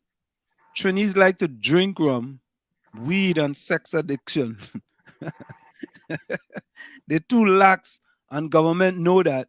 So they're encouraging more bars to encourage more rumhead, weed heads, and vulgarity. Oh God, Judy, that hitting hard, but you didn't see the people in Woodbrook was protesting the other day, right? Because of all the noise going on. Yes, I hear you clearly, and that's what you have to do. You have to stand up. But Judy, I think where we are here in North America, there are many more rumhead, weedheads, and vulgar people, but they're also very sensible people too, and maybe the sensible ones is who stand up and edify the ones who aren't so sensible and bring them along. That's why things are the way they are here. We have issues here. We have plenty of issues, but we also have a lot of sensible people too. And people that take advice too. You know, if you come with something that makes sense, they will listen to you. Exactly. You understand? Because look at, for example, Tommy, that student loan thing that now where people can get at least a 10,000 of your loan, student loan is forgoed. Right? You're allowed to forego $10,000 of your student loan. Right? They fought for that. And they got it. They fought for it and they get it. They get results. They get results. It's like, you know, people are fighting for things, but it's more party related than for country related. As opposed to being nationalistic. Yeah, as opposed to nationalistic. Like you fighting against the scrap iron dealers, right? And saying that 6 months is not enough, get them a year. No, but why give them a minute and not have good law enforcement to make sure that when people do foolishness, they're prosecuted for it? Correct, Tommy. Correct is right. You know, and we don't. I mean, listen. I listen to them on the. It's like, and all of them singing the same tune, man. All of them, you know. Nobody's singing a different tune. And then wonder why things are the way they are when they're not using good common sense or good sense. I don't want to say common sense because common sense ain't common. You can say that again. Right? All we hear is that well, the prime minister get a horn, right? Yeah, just Gary damn Griffith, nonsense. the biggest mistake I make is Gary Griffith. What about the divers, boy? What about them divers? What about the plans to get things right, to get the crime situation under control? What about some solid plans? What about expediting quickly, getting the right commissioner of police in place? What happened? There are no choices? Or the choices are so poor that it's going to take forever to try to figure out who can do the job? Come on. Tommy, again, Who's fooling who? Tommy, again, I've said this, Tommy. I've said this. The Police Service Commission is the Police Service Commission. That means who's selecting the police, right? The Police Service Commission comes out and tells the people of Trinidad and Tobago it's going to take us 6 months to get a COP. 6 months to get a commissioner of police. What did the people of Trinidad and Tobago do? The attitude was, what we going to do? We had to wait on that. We had to wait on that. Yeah, we had to wait on that. All they simply told the people is that your security is not that important to us. That So can it wait. will take us 8 months. It will take us 6 months. That's what they're saying, and the people are not hearing what they're saying. They're saying, well, you being secure is not that important. That could wait. When it need to be addressed yesterday. Yesterday? Not 6 months down the road. Yesterday needs to be addressed. And Tommy, and this is the point. The thing is that nobody wants to work. They don't want to work. And Tommy, but that is the point. The steel band opened down Port of Spain, and it looked like thousands of them jumping up and being merry, right? But your safety, you're silent on it. Your security is imperative. You are silent on it because it starts with a COP, because the COP they currently have, right? Everybody complaining about the COP they currently have. Everybody. That he ain't working. But all he ain't take to the streets to tell the Police Service Commission, all he had to speed it up and get a police commissioner as soon as possible. It's only in Trinidad that it takes 6 months to hire a commissioner of police. 6 months. And listen, we're only in August, you know. We are September, we are October, we are November, we are December. We still have 4 more months. 4 more months. You don't hear them talking about that on no radio station. They ain't talking about that. Why? Boy, what wrong with all you? It takes a long time to get a police commissioner. You know, we had to go through this, we had to go through that. Boy, less 6 months it take to find a police commissioner here in New York now. Let them try and take 6 months now. Boy, all hell will break loose. But we just sit down there and take that. We sit down and take it. Watch. They just come out with the other day that they're going to do some report on the divers. Look how long that thing gone silent, that thing gone dead. It dead in the water. Who asking anything about that? Who asking anything about the Sabga report? Remember the Sabga report? Right. It was big, front and center, boy. Everybody arguing back and forth, boy. What about the Judith Jones report? Anybody talking about that? Look. You like it so? Yeah. Free. Me and you making trouble, you know. We are troublemakers, you know. What we talking about, we're making trouble. Whether we want to face it or not, we're making trouble. But no, because Tommy, many people don't want to hear that, you know. Tommy, look, Albert Montano says, he says, Tommy, you are correct. You are so correct. Trinidadians don't want to hear that. They don't want to hear that. Yeah. They don't want to hear it. But we, our own enemies. Worst enemies. Well, our own enemies. Well, worst enemies and our own enemies. Right? So we just sit down and take thing. And they throw something up in the air first. Once we could catch it, we good with that. We good with that. But Tommy, think about it, right? Look how much months, I would say about 2 years, I was talking about them building in Chumaka, Clavantel. You know what he used to tell me? Oh, go Wall Street, we fed up, I hear you with that. We fed up. Bring some other topic now. Every time you come up is the building. That's all he could talk about. Because they know Tommy. They know for a fact. Watch it. Tommy, today, last week, it was the Honor man. The Honor man crying. Right? The Honor man. Somebody on the Honor man. Right? This week now, the new thing now is the biggest mistake I make in my life is to make Gary Griffith commissioner of police. Right? The subject change now, you know. The next one is the payment the health workers gonna get. Them fellas good, you know. Them fellas know how to distract you, you know. Of course, it's all distraction. All Lana wants to know if the 2 billions will be fixed before the general election. If them 2 billions will be fixed. Well, Lana, a birdie told me that not only are the buildings going to be fixed, but it's supposed to be painting the 3 buildings in Chumaka, Clavantel too. I don't know when it's going to be done. Well, I can tell you one thing. If they put Lana to manage that project, it will sure get done, because Lana looks like she's a very hard worker. So Kapiza wants to know if they change Rowley, if I vote in PNM.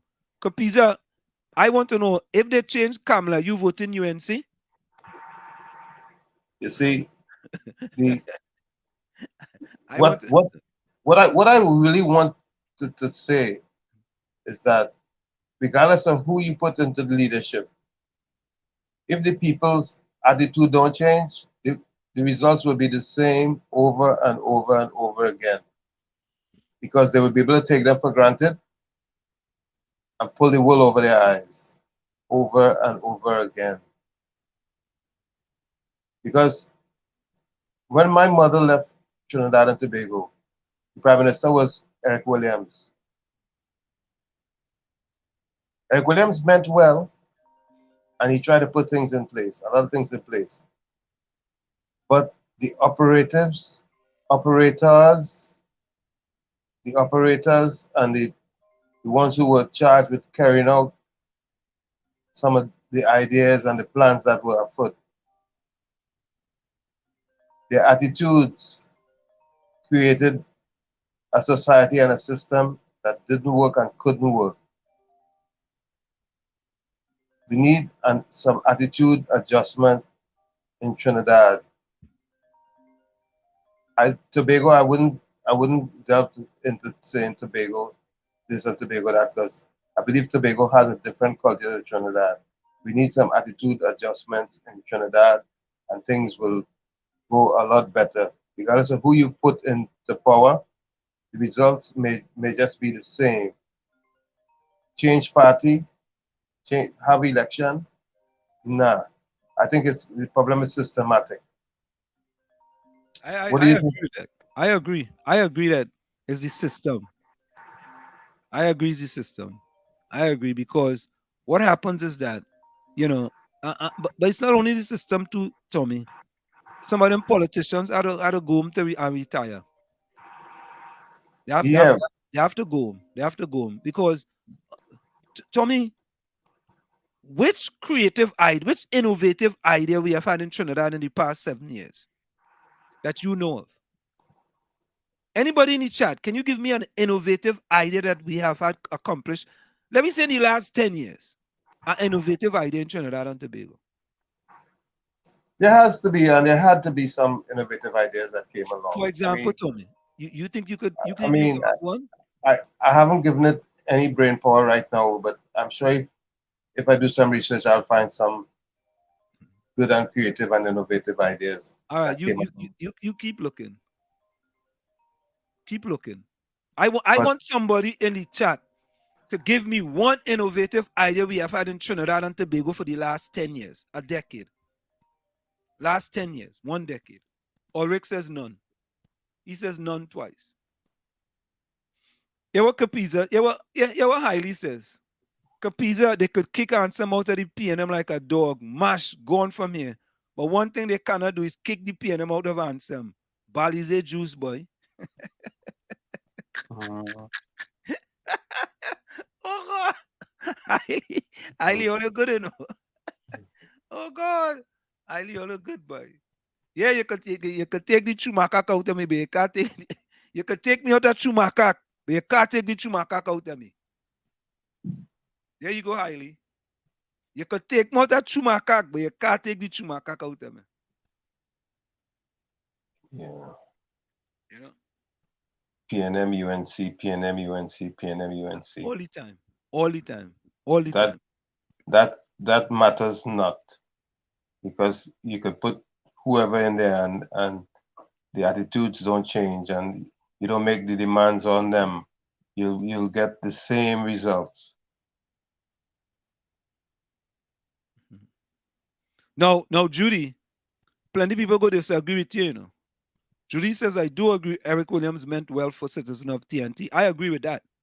But there are many of those who may not have lived under Dr. Eric Williams that will disagree. I do agree Dr. Eric Williams meant well for the citizens of TNT.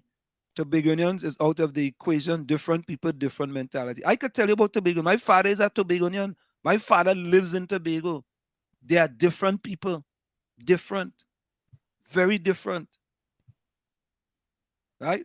Tobagonians, if they don't like what you're doing, you could bring them all kind of thing. Bring them all the presents, all the trinkets, everything. Does that mean that the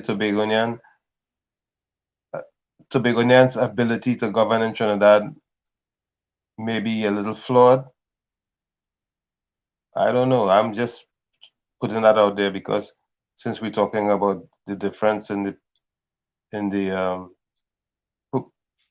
That's an interesting question, Tommy. I'm trying to understand it better. It's a little flawed. What exactly do you mean? Well, because what they bring in is their experience. I mean, to Trinidad, which may not align well with the Trinidadian. Well, you know you're correct, but they had to learn the Trinidadian ways. If they want to be successful in Trinidad, you have to learn the Trinidadian ways. It's just food for thought, you know. It's just. No, I hear you, but they have to learn the Trinidadian ways. So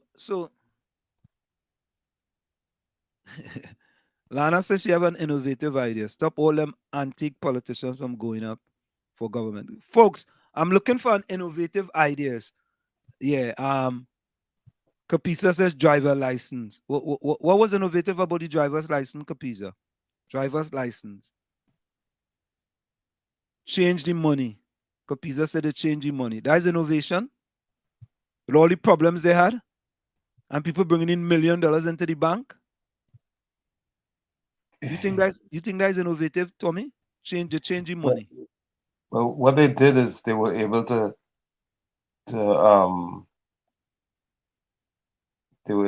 identify some of the shenanigans that was happening with the money. It caused more problems. Because I remember one priest brought in a bit of money that. Yeah. Eugene Julian says Wall Street what? Eugene Julian, I'm asking a question. Name one innovative idea we have had in Trinidad and Tobago for the past 10 years. Rene Mohammed says services, technical difficulty.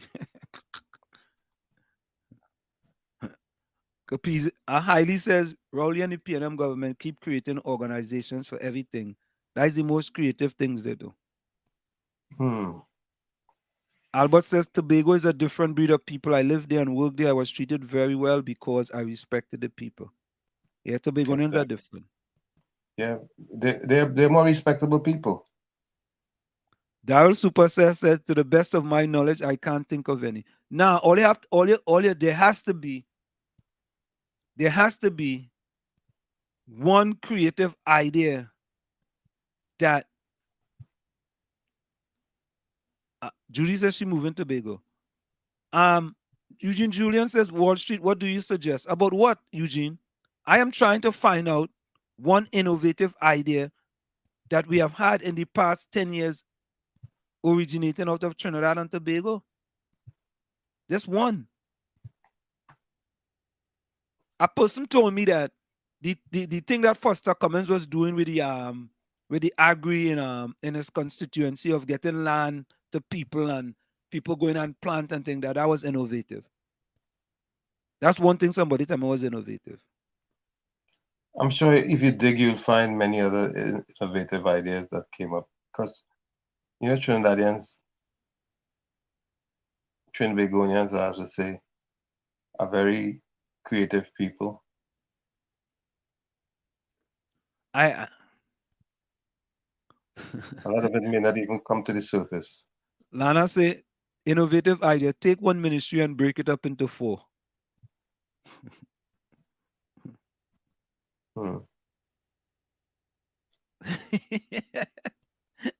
Ulrich say get Gary out of Trinidad. Ulrich don't like Trinidad. Right? Capiza says they changed Kamala Children's Hospital to a COVID hospital. Well, come on, man. We had to come up with some innovative idea in Trinidad and Tobago.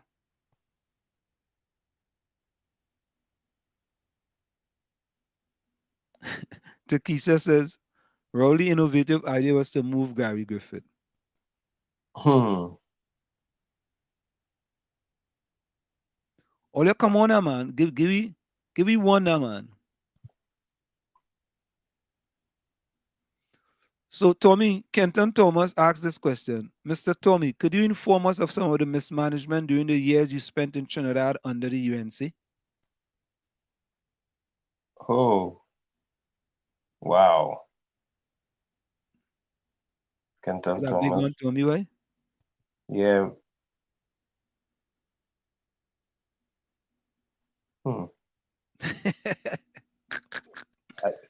I guess the most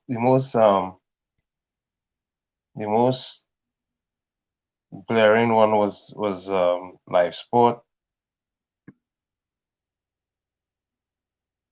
Okay. I guess that was probably the one that stood out the most, because I mean that was a huge budget. Okay. And, so and the state of emergency too was terrible. He wants me to talk about the UNC specifically, right? Yeah, just the UNC. Yeah, the state of emergency was crazy. So let me see what else I can think of.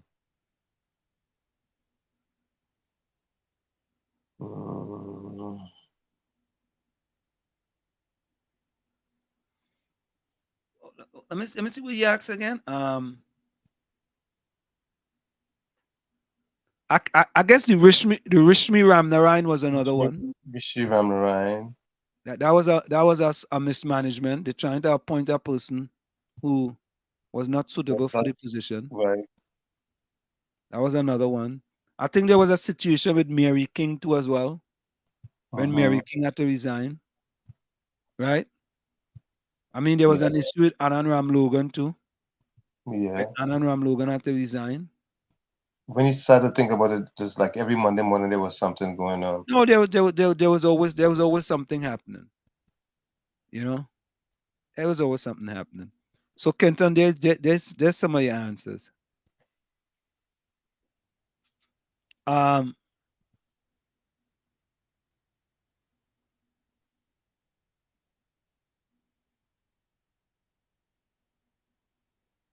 They had some good ideas too, you know, in between there.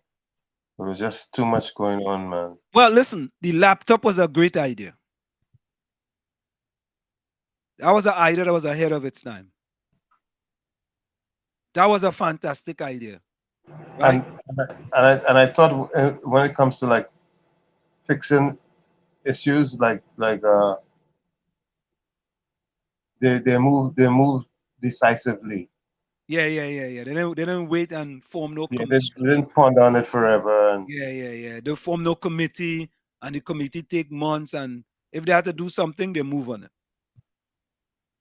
and I think they were doing a bit too for business and for people wanted to do business in Trinidad. They were speeding up the process and so on. They were doing quite a few good things along the way. It's just that the mess ups Overshadowed. You know, Tommy, is funny, right? You see how we can talk about things that they do good and things that they do bad? You know, programs only want to talk about things that they do bad, you know. And it's the same thing with the parties, you know, when they're important. People only want to talk about things that they do bad, you know. They want to talk about no things that they do good, you know. What you would want is you would want the good things to outweigh the bad things. Correct. Right. Correct. Hailey says, farming because they get land, that is not innovative at all. Farming without land is innovative. Okay. No, I was just asking because somebody told me that was innovative. Judy says, answer. Judy, I don't think I could see this now. Could you see having a husband like Gigi, eh? No, Judy. That man could talk for so. Oh, Takesha says section 34 to me. Yes. Section 34, yeah. You can, if you start prying, you can go on and you'll find a whole list of things. And you really think about it. If you start going back through the ages or the years, you'll find quite a few things happen. You know, Tommy, I think you could find good and bad in all governments, you know. But you just want the good to outweigh the bad. That's all. I think you can find good in all governments. It's just that we, as a people, you know, tend to look at only the negatives in our government. You know, there's good in all governments. There's good and bad. You know, but like for example, the pothole situation in Trinidad and Tobago is totally out of hand. And you know what's sad about the whole situation is that we have a pitch lake. We have asphalt that the rest of the world is using, and we can't see. It's like this shoemaker. You know, Tommy, you know, I don't understand that though. I never understood that, man. How we could have a pitch lake and our roads are so bad. Well, you know what, Tommy? I do understand it though. Because the Prime Minister said they don't have no money to fix the road. Oh no. So if you have pitch and have no money to fix the road, it don't make a difference. The road still can't fix. And what became of the pitch lake? Isn't it leased out to the Chinese? Who did that? No, I really don't know. Who did that transaction? Tell us. Who did the transaction leasing the pitch lake? I don't know. Chinese for 100 years or whatever. I could put that. Let me Google it and see. Who owns Trinidad Pitch Lake? Trinidad owns it, but it's leased out. Okay. Is the Pitch Lake leased out to the Chinese?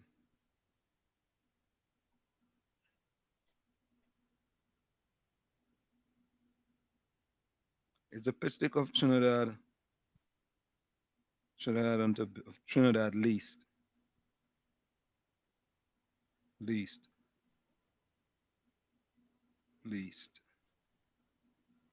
Someone posted the other day how much they're selling a ton of pitch for, and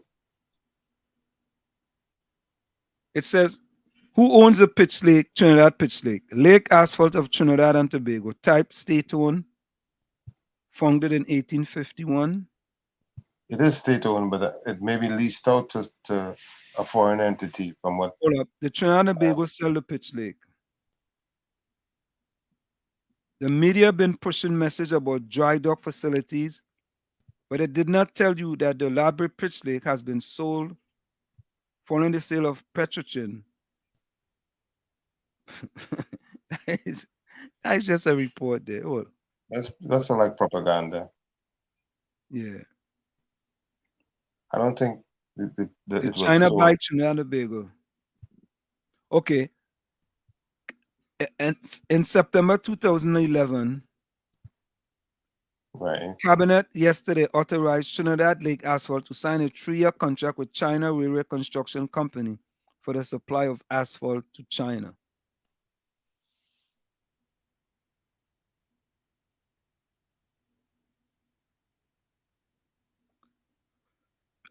Subsequent to that, there's an article here by Marcia Braveboy.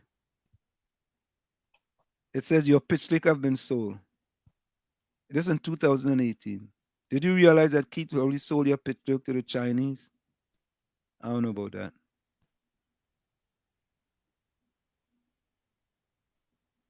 Can you fact check that? Yeah, we had to fact check that. Because I'm sure I've been hearing they've been pushing that for some time, but I don't know how true that is. Now, Albert Montano says Trinidad needs community college to train the suffering people in all the depressing areas so they can do good about, they can be good about themselves and employable. But Albert, if the people from graduating from UE now can't get no jobs, what difference are community colleges going to do? You know, Anselm, last week I saw a video where Delilah was so upset that she took some young people to some sort of vocational program they were having in her area, and this young man came in wearing a short pants to register for the program, and the gentleman who was administering the registration process, according to her, I'm just paraphrasing her words, was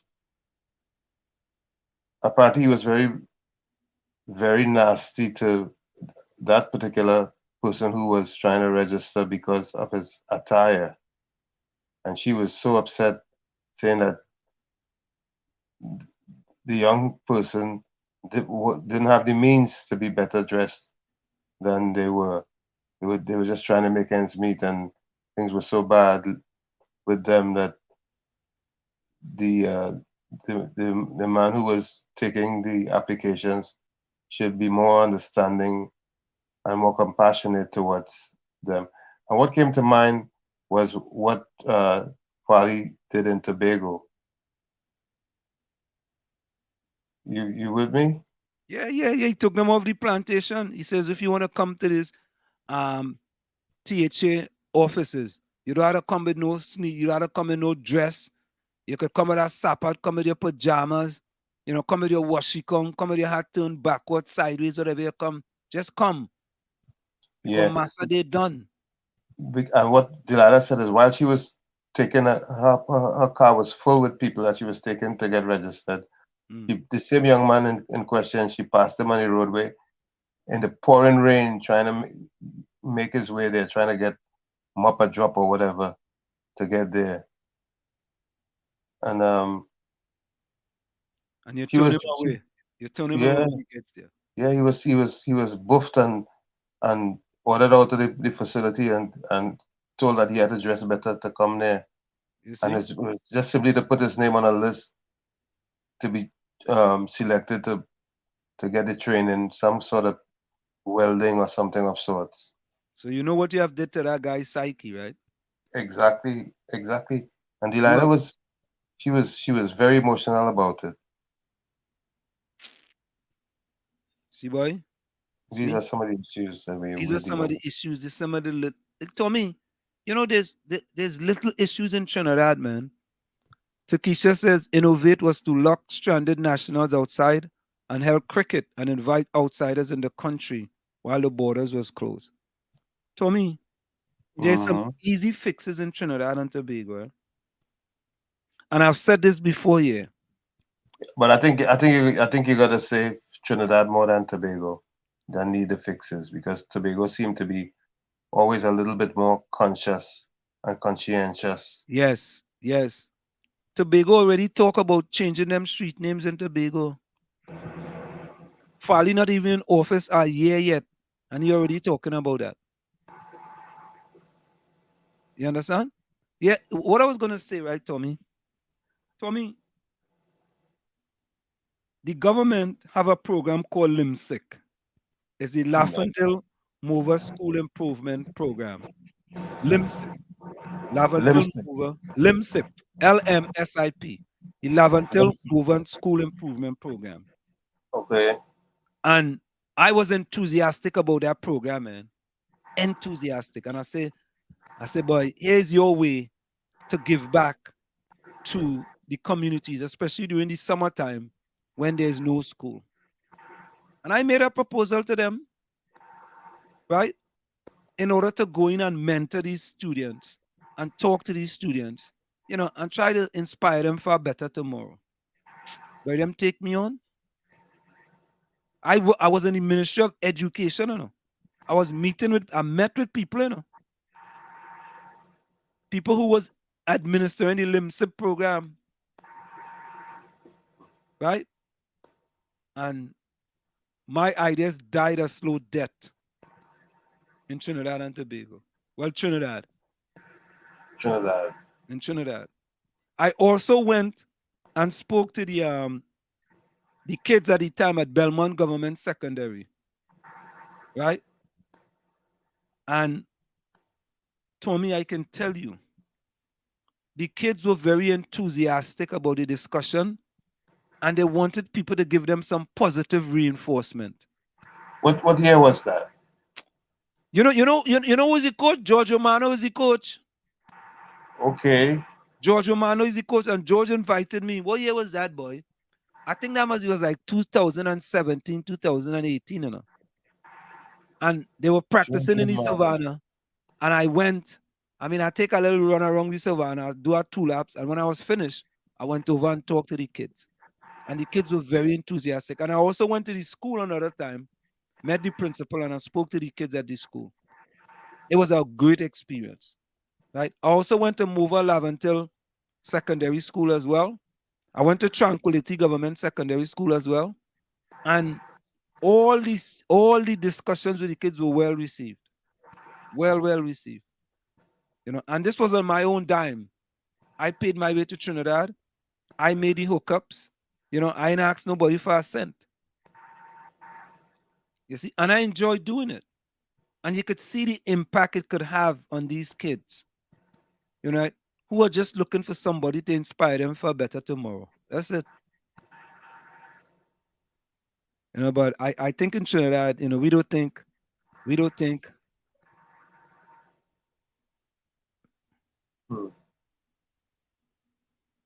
That's why I'm telling you, it doesn't matter who you put in governance in Trinidad. The attitudes of the people is what's going to make the difference. If they demand, they will get what they demand. If they don't demand, they will get anything. They make no demands, that's it. Yeah, Judy says, Ansem, I must admit, Kamala, if it was not for Munilal and them, Kamala would have made a second-year SPM. She tried her best. I agree with Judy. Mm-hmm. I agree with Judy. So Kapisa wants to know if PNM have good. If what? If PNM have good. Well, I mean, he's saying that there's no good in the PNM. That's what he's trying to say. PNM have good. I mean, Of course they got Obviously, good. You may not want to obviously, agree with it. You may not want to agree with it. But of course they have good. Everybody has good. obviously, Everybody. obviously the voters must think so in order to give them a second chance. Yeah. Or else they would have give it to Kamala.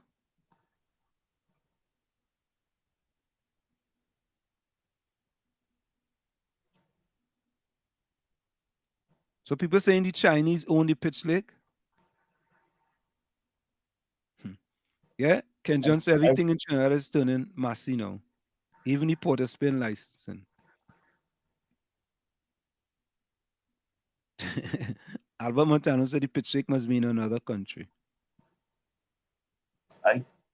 Somewhere I read the pitch deck was leased out to a Chinese company for 99 years or something of sorts. I don't know if that's factual or if it was fictional.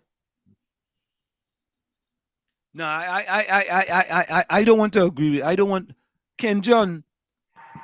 Everything in Trinidad is turning massive. Licensing office in Port of Spain too, or they're privatizing it. Is it going private? Because if it's massive, it has to be private. I don't want to believe that. Things like licensing has to be state agencies. You know? Yeah. Licensing can't be private. But there are other things that the state can get out of. Yes, I agree. There's certain business the state can get out of. They can get out of the public utilities business. Yes, Tommy, absolutely correct. Just like in this country, we have PSE&G, they have Con Edison in New York, they may have a different one. They have other companies here in New Jersey as well. It's not just. And what the state does is have regulatory boards to make sure that people are getting the type of service, the best service that they deserve.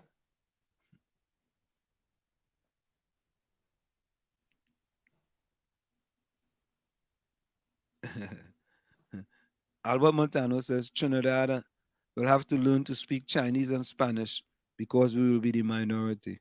Yeah, watch it. All your mind, we don't have soon a party in Trinidad and Tobago with the Venezuelans, eh?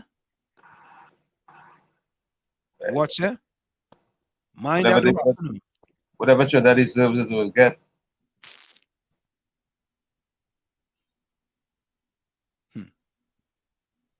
I know Tobago is a different kettle of fish.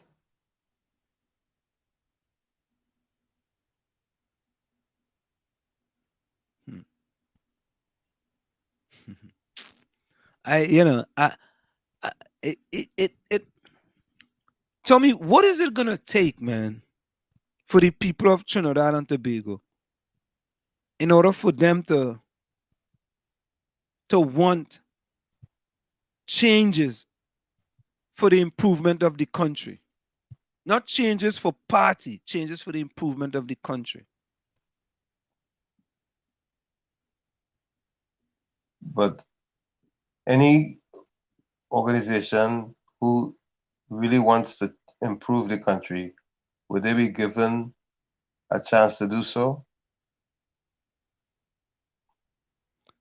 Say that again? Any political organization that really wants to truly improve the country, would they be given a chance, a fair chance to do so? Well, Tommy, think about it this way, right? You are saying that the PDP or the PEP or the NTA, right? But politicians tells you what you want to hear during an election. And when they get elected, it's a whole new ball game. So how do you know that what they tell you is exactly what they're going to do? Okay. I didn't live in Trinidad during the reign of the NAR, but there are many who are saying today that in hindsight, the NAR presented one of the best programs in the governance of Trinidad to improve the lives of Trinidadians that they could remember. I did not live there during the Nara's reign, but this is what I was told by many who did analysis in hindsight, so to speak, and said the Nara gave them a good opportunity to become a much better nation, and they rejected it because for two reasons. They were hindered by the operators who they took out of power, and then secondly because of the fact that there was just so much ignorance in the population.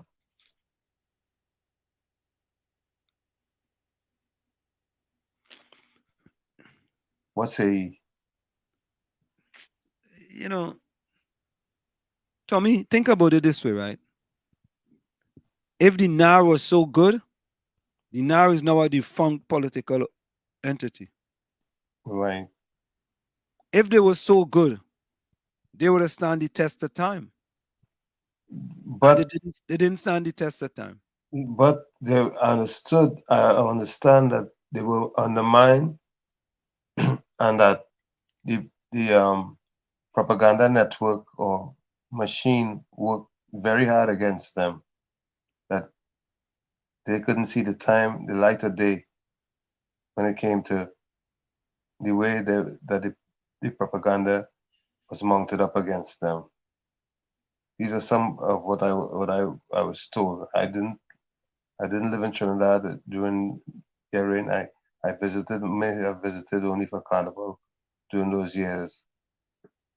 Some of those years. I mean, Carnival time, you can't really focus on any politics. But Tommy, the people of Trinidad and Tobago give them nearly a full 100% mandate. It was 33-3. Yes, I agree. They give them a full mandate.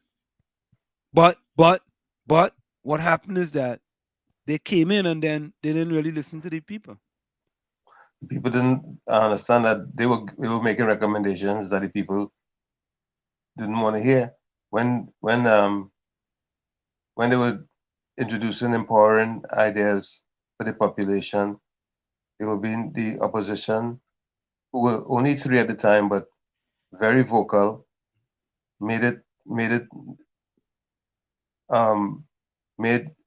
the people who they were trying to empower turn against them. But Tommy, think about this, right? The NAR had 33-3, right? And one of the things I remember vividly, Tommy, is that URP. Now, URP used to work 3 hours a day for 8 hours pay. Right? That was a normal thing. You go to work 8 o'clock. By the time 11 o'clock, you're back home or you're going and you're pulling bull or something. Now, the NAR came in. Good idea. Listen, you have to work at least 6 hours a day now. At least 6 hours a day. Right? But you see, Tommy, if I wake up today and I working 3 hours a day for 8 hours pay. Today is Thursday, right? And there's an election Friday. And by the time Monday, a new party come into power. And immediately they want to change me from 3 hours a day to 8 hours a day. From working 3 hours a day to working 7 hours a day or 6 hours a day. That's too drastic, man. No, but the you have to go slow. You can't go too fast. You know, it's about right and wrong and getting value for money. Now, if I'm paying you for any private business or any business that I have, I'm not going to pay you for 8 hours worth of work and only get 3 hours. Tommy, I hear you. But I was doing it for the past 20 years. Party come, party go. Them allowing me to do it. You had to kind of indoctrinate me. You just can't come and hoist it on me, man. You had to give me a chance for me to understand Wasn't party come, party go, was one party before. Well, that's correct too. Was one party before. And that's why Trinidad has deteriorated the way it deteriorated, because people seem to be encouraged to do the wrong thing and rewarded for it. But you see, it's been going on for so long. Takesha says Ansem now is from 9 a.m. to 1 p.m. for $75 a day. But you see, Tommy, you've been rewarded for so long, and all of a sudden, you want to come and change it overnight? You know, you had to give me a little bit of warning. Tell me, well, listen, in like how they tell these scrap iron leader, I will shut you down for 6 months. You know what I mean? They could have told them, listen, guys, come December the 31st, 2022, right? There'll be an initiative whereas that people will have to work a minimum of 5 hours a day. I had to prepare you for it because it's something that, you know, you're not accustomed to. I had to prepare you for that. You know? So. Medicine was too strong. Medicine was too strong. The medicine was too strong. It was just too strong. Yep, it was too strong. So, folks, before we go for the station identification, Hailey, Rennie, Lana, Nadia, Takesha, Judy. You are listening to WZYE LP 95.9 FM, Maplewood, New Jersey. Yeah, Nadia, Lana, Takesha, Rennie, Troy Smith. I think Judy. I think Albert is already gone. Ken John, can you put closing comments in the chat? Yeah, Tommy. The medicine was a little too strong. Let's go for a quick station identification. It's in the village with the DAT triplets and WZYE 95.9 FM. We'll be right back after. You're listening to WZYE 95.9 FM. You are listening to WZYE 95.9 FM, the most influential name in Caribbean radio in the tri-state area. Broadcasting from East Orange, New Jersey, the most influential name in Caribbean radio, WZYE 95.9 FM. We are back with you. It's in the village with the DAT triplets on WZYE 95.9 FM. We come to every Tuesday, Thursday, and Saturday from 7 to 10 p.m. That's Tuesday, Thursday, and Saturday from 7 to 10 p.m. You know, Tommy, I think in that, you see in Trinidad is a unique place, you know. Agree. But we get away with things in Trinidad. We allow people to get away with certain things in Trinidad because of the way we look at the way things happen in Trinidad. Let me give you a quick example. Rain, when it's raining in Trinidad, many Trinidadians will decide to stay home because it's raining, right? Mm-hmm. That same Trinidadian will come to America, and during a storm, that Trinidadian will go to work, get up 5 o'clock in the morning, and get ready to go to work for 7 or 7:30 and make sure they get to work on time. That same Trinidad will go back to their homeland in Trinidad and, boy, it's raining, I can't go to work. What's wrong with you? Port of Spain might flood. Right? When a snowstorm in this country, right, people still go to work. You see, so we have a certain behavior in Trinidad that we don't have that behaviors outside of Trinidad and Tobago, especially if you had to go and work and make some US dollars. So we allow certain type of behaviors in Trinidad. You know? Agree. And listen, people say, well, as we culture. You see like how they had this steel band on the street, everybody out. You see how much people out there? Of course. That is we culture.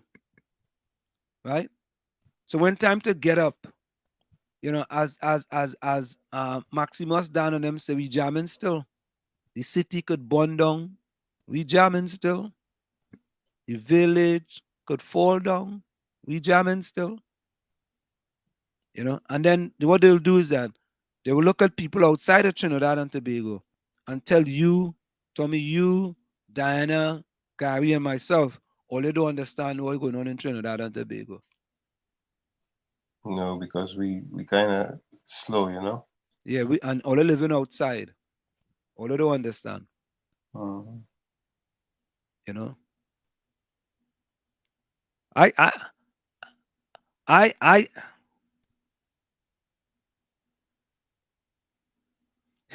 Yeah, Lana said. It's true, Lana. Trinis don't carry the bad habits abroad. We just leave we bad habits home. Right. Think about it this way, right? Trinis, when Labor Day come, you know you can't go and pee on any tree on the parkway. You right? Carnival in Trinidad is man, woman, and child peeing behind tree, behind cars, and between cars all over the place, you know. Mm-hmm. Them same people, when they come to this on the parkway, they're going to look for a porta potty, you know. Because they know if they get fined caught peeing somewhere, there's a ticket in the behind. That's right. You know? But, and that's we. That's we. You know, we treat our country in a certain way. And when we go outside, right? They say in Rome, they do like the Romans do. That's what they do. You know, while in Rome, they do like the Romans. While in Trinidad, they do like the Trinidadians. And while in America, you have to do like the Americans. You You have know, to behave yourself. national pride is lacking really, really, really badly, very much.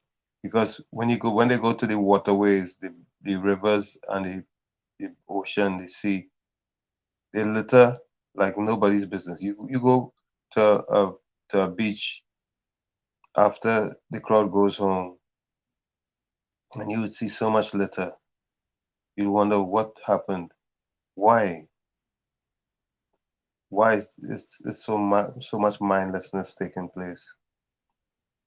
Because if you destroy the environment, the environment could destroy you. I mean, I don't know.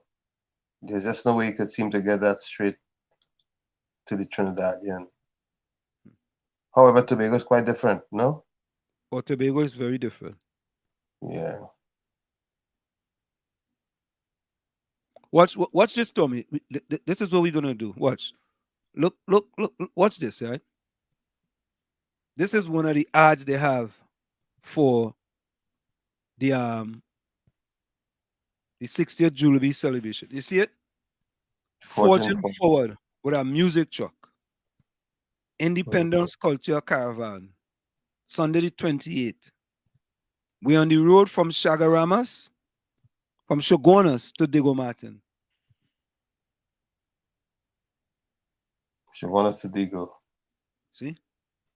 You see, Tommy? Mm-hmm. That is 60th celebration. We're forging forward. Yeah, well, gotta forge somewhere. The building could fall down. We jamming still. We jamming still. Yeah, we forge from the love of liberty, so we forging Forge forward. from the love of liberty. We forging forward, man. With our music truck. And we going from Shogunas to Diego Martin. See? Mm-hmm.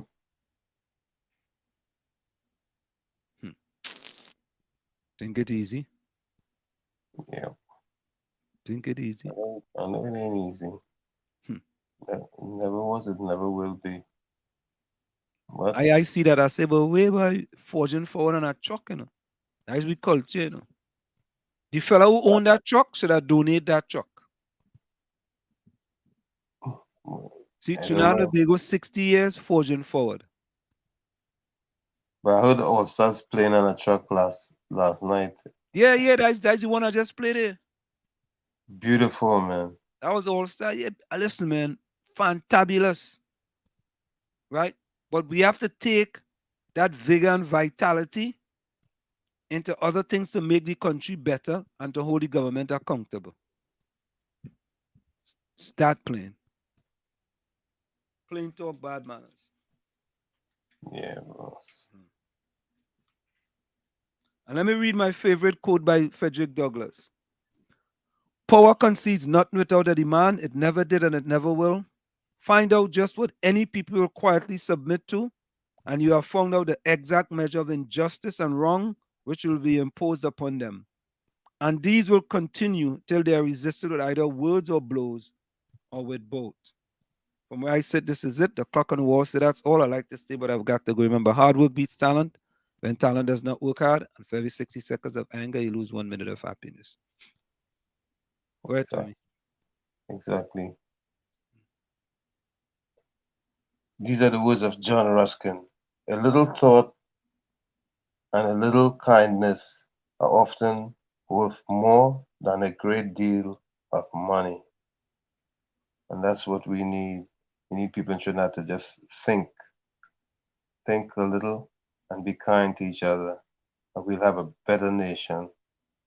I pray for that and hope that that prayer will be answered. I thank you, Anselm, for having me in your company this evening.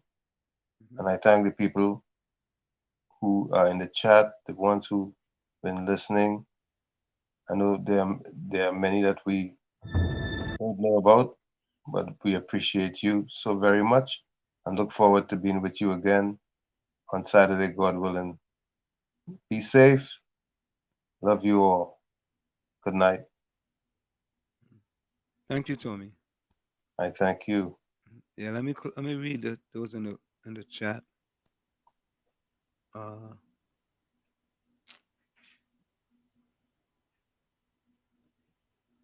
So Lana says $7.5 million in somebody's pocket. Judy says Wall Street. Tommy, thank you guys for a wonderful, informative show tonight. Thank you. Good night. Rennie Mohammed says Shoguanas have people selling used books reasonable. Yeah, let's say buy them used books. And I'm gonna give you guys, I'm gonna tell you guys about used books because at where I teach at the school, right? I will tell you what is the idea behind the books. That the used books that you buy is almost 95% just the same as the old book. Takesha says, Rennie, I don't gamble, but I try my hand. Win a $10 mark the other day, so I buy a little something.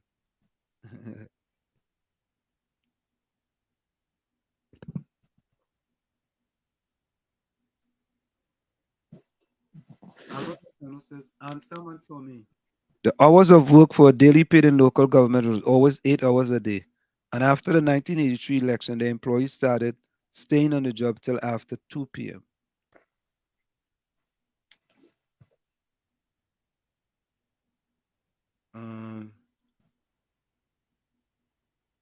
Takesha says, imagine I don't gamble and I play in way to try and buy school books and uniform. Oh boy. Oh boy. Rennie Mohammed says, we all want people under the same sun. Peace and love to everyone.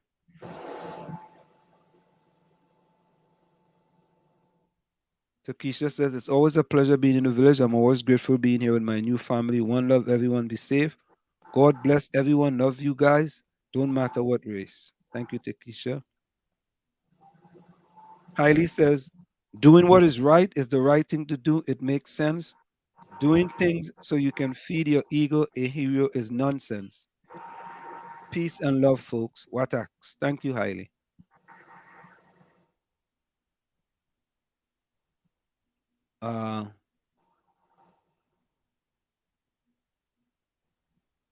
Judy says, Ansem, all I want to see my beloved island of Trinidad and Tobago get some kind of profound changes for betterment of our children and grandchildren.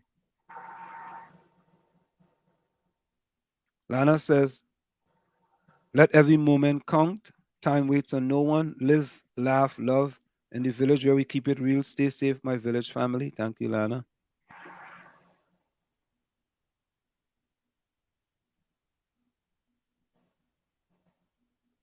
Okay.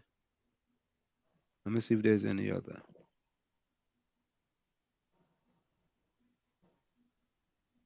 Nadia says, blessed night, everyone. It's always been a pleasure in the village with Ansem, Tommy, Diana, Benskin. Good job, guys. 100%. TT. Okay, Takesha, I read that comment.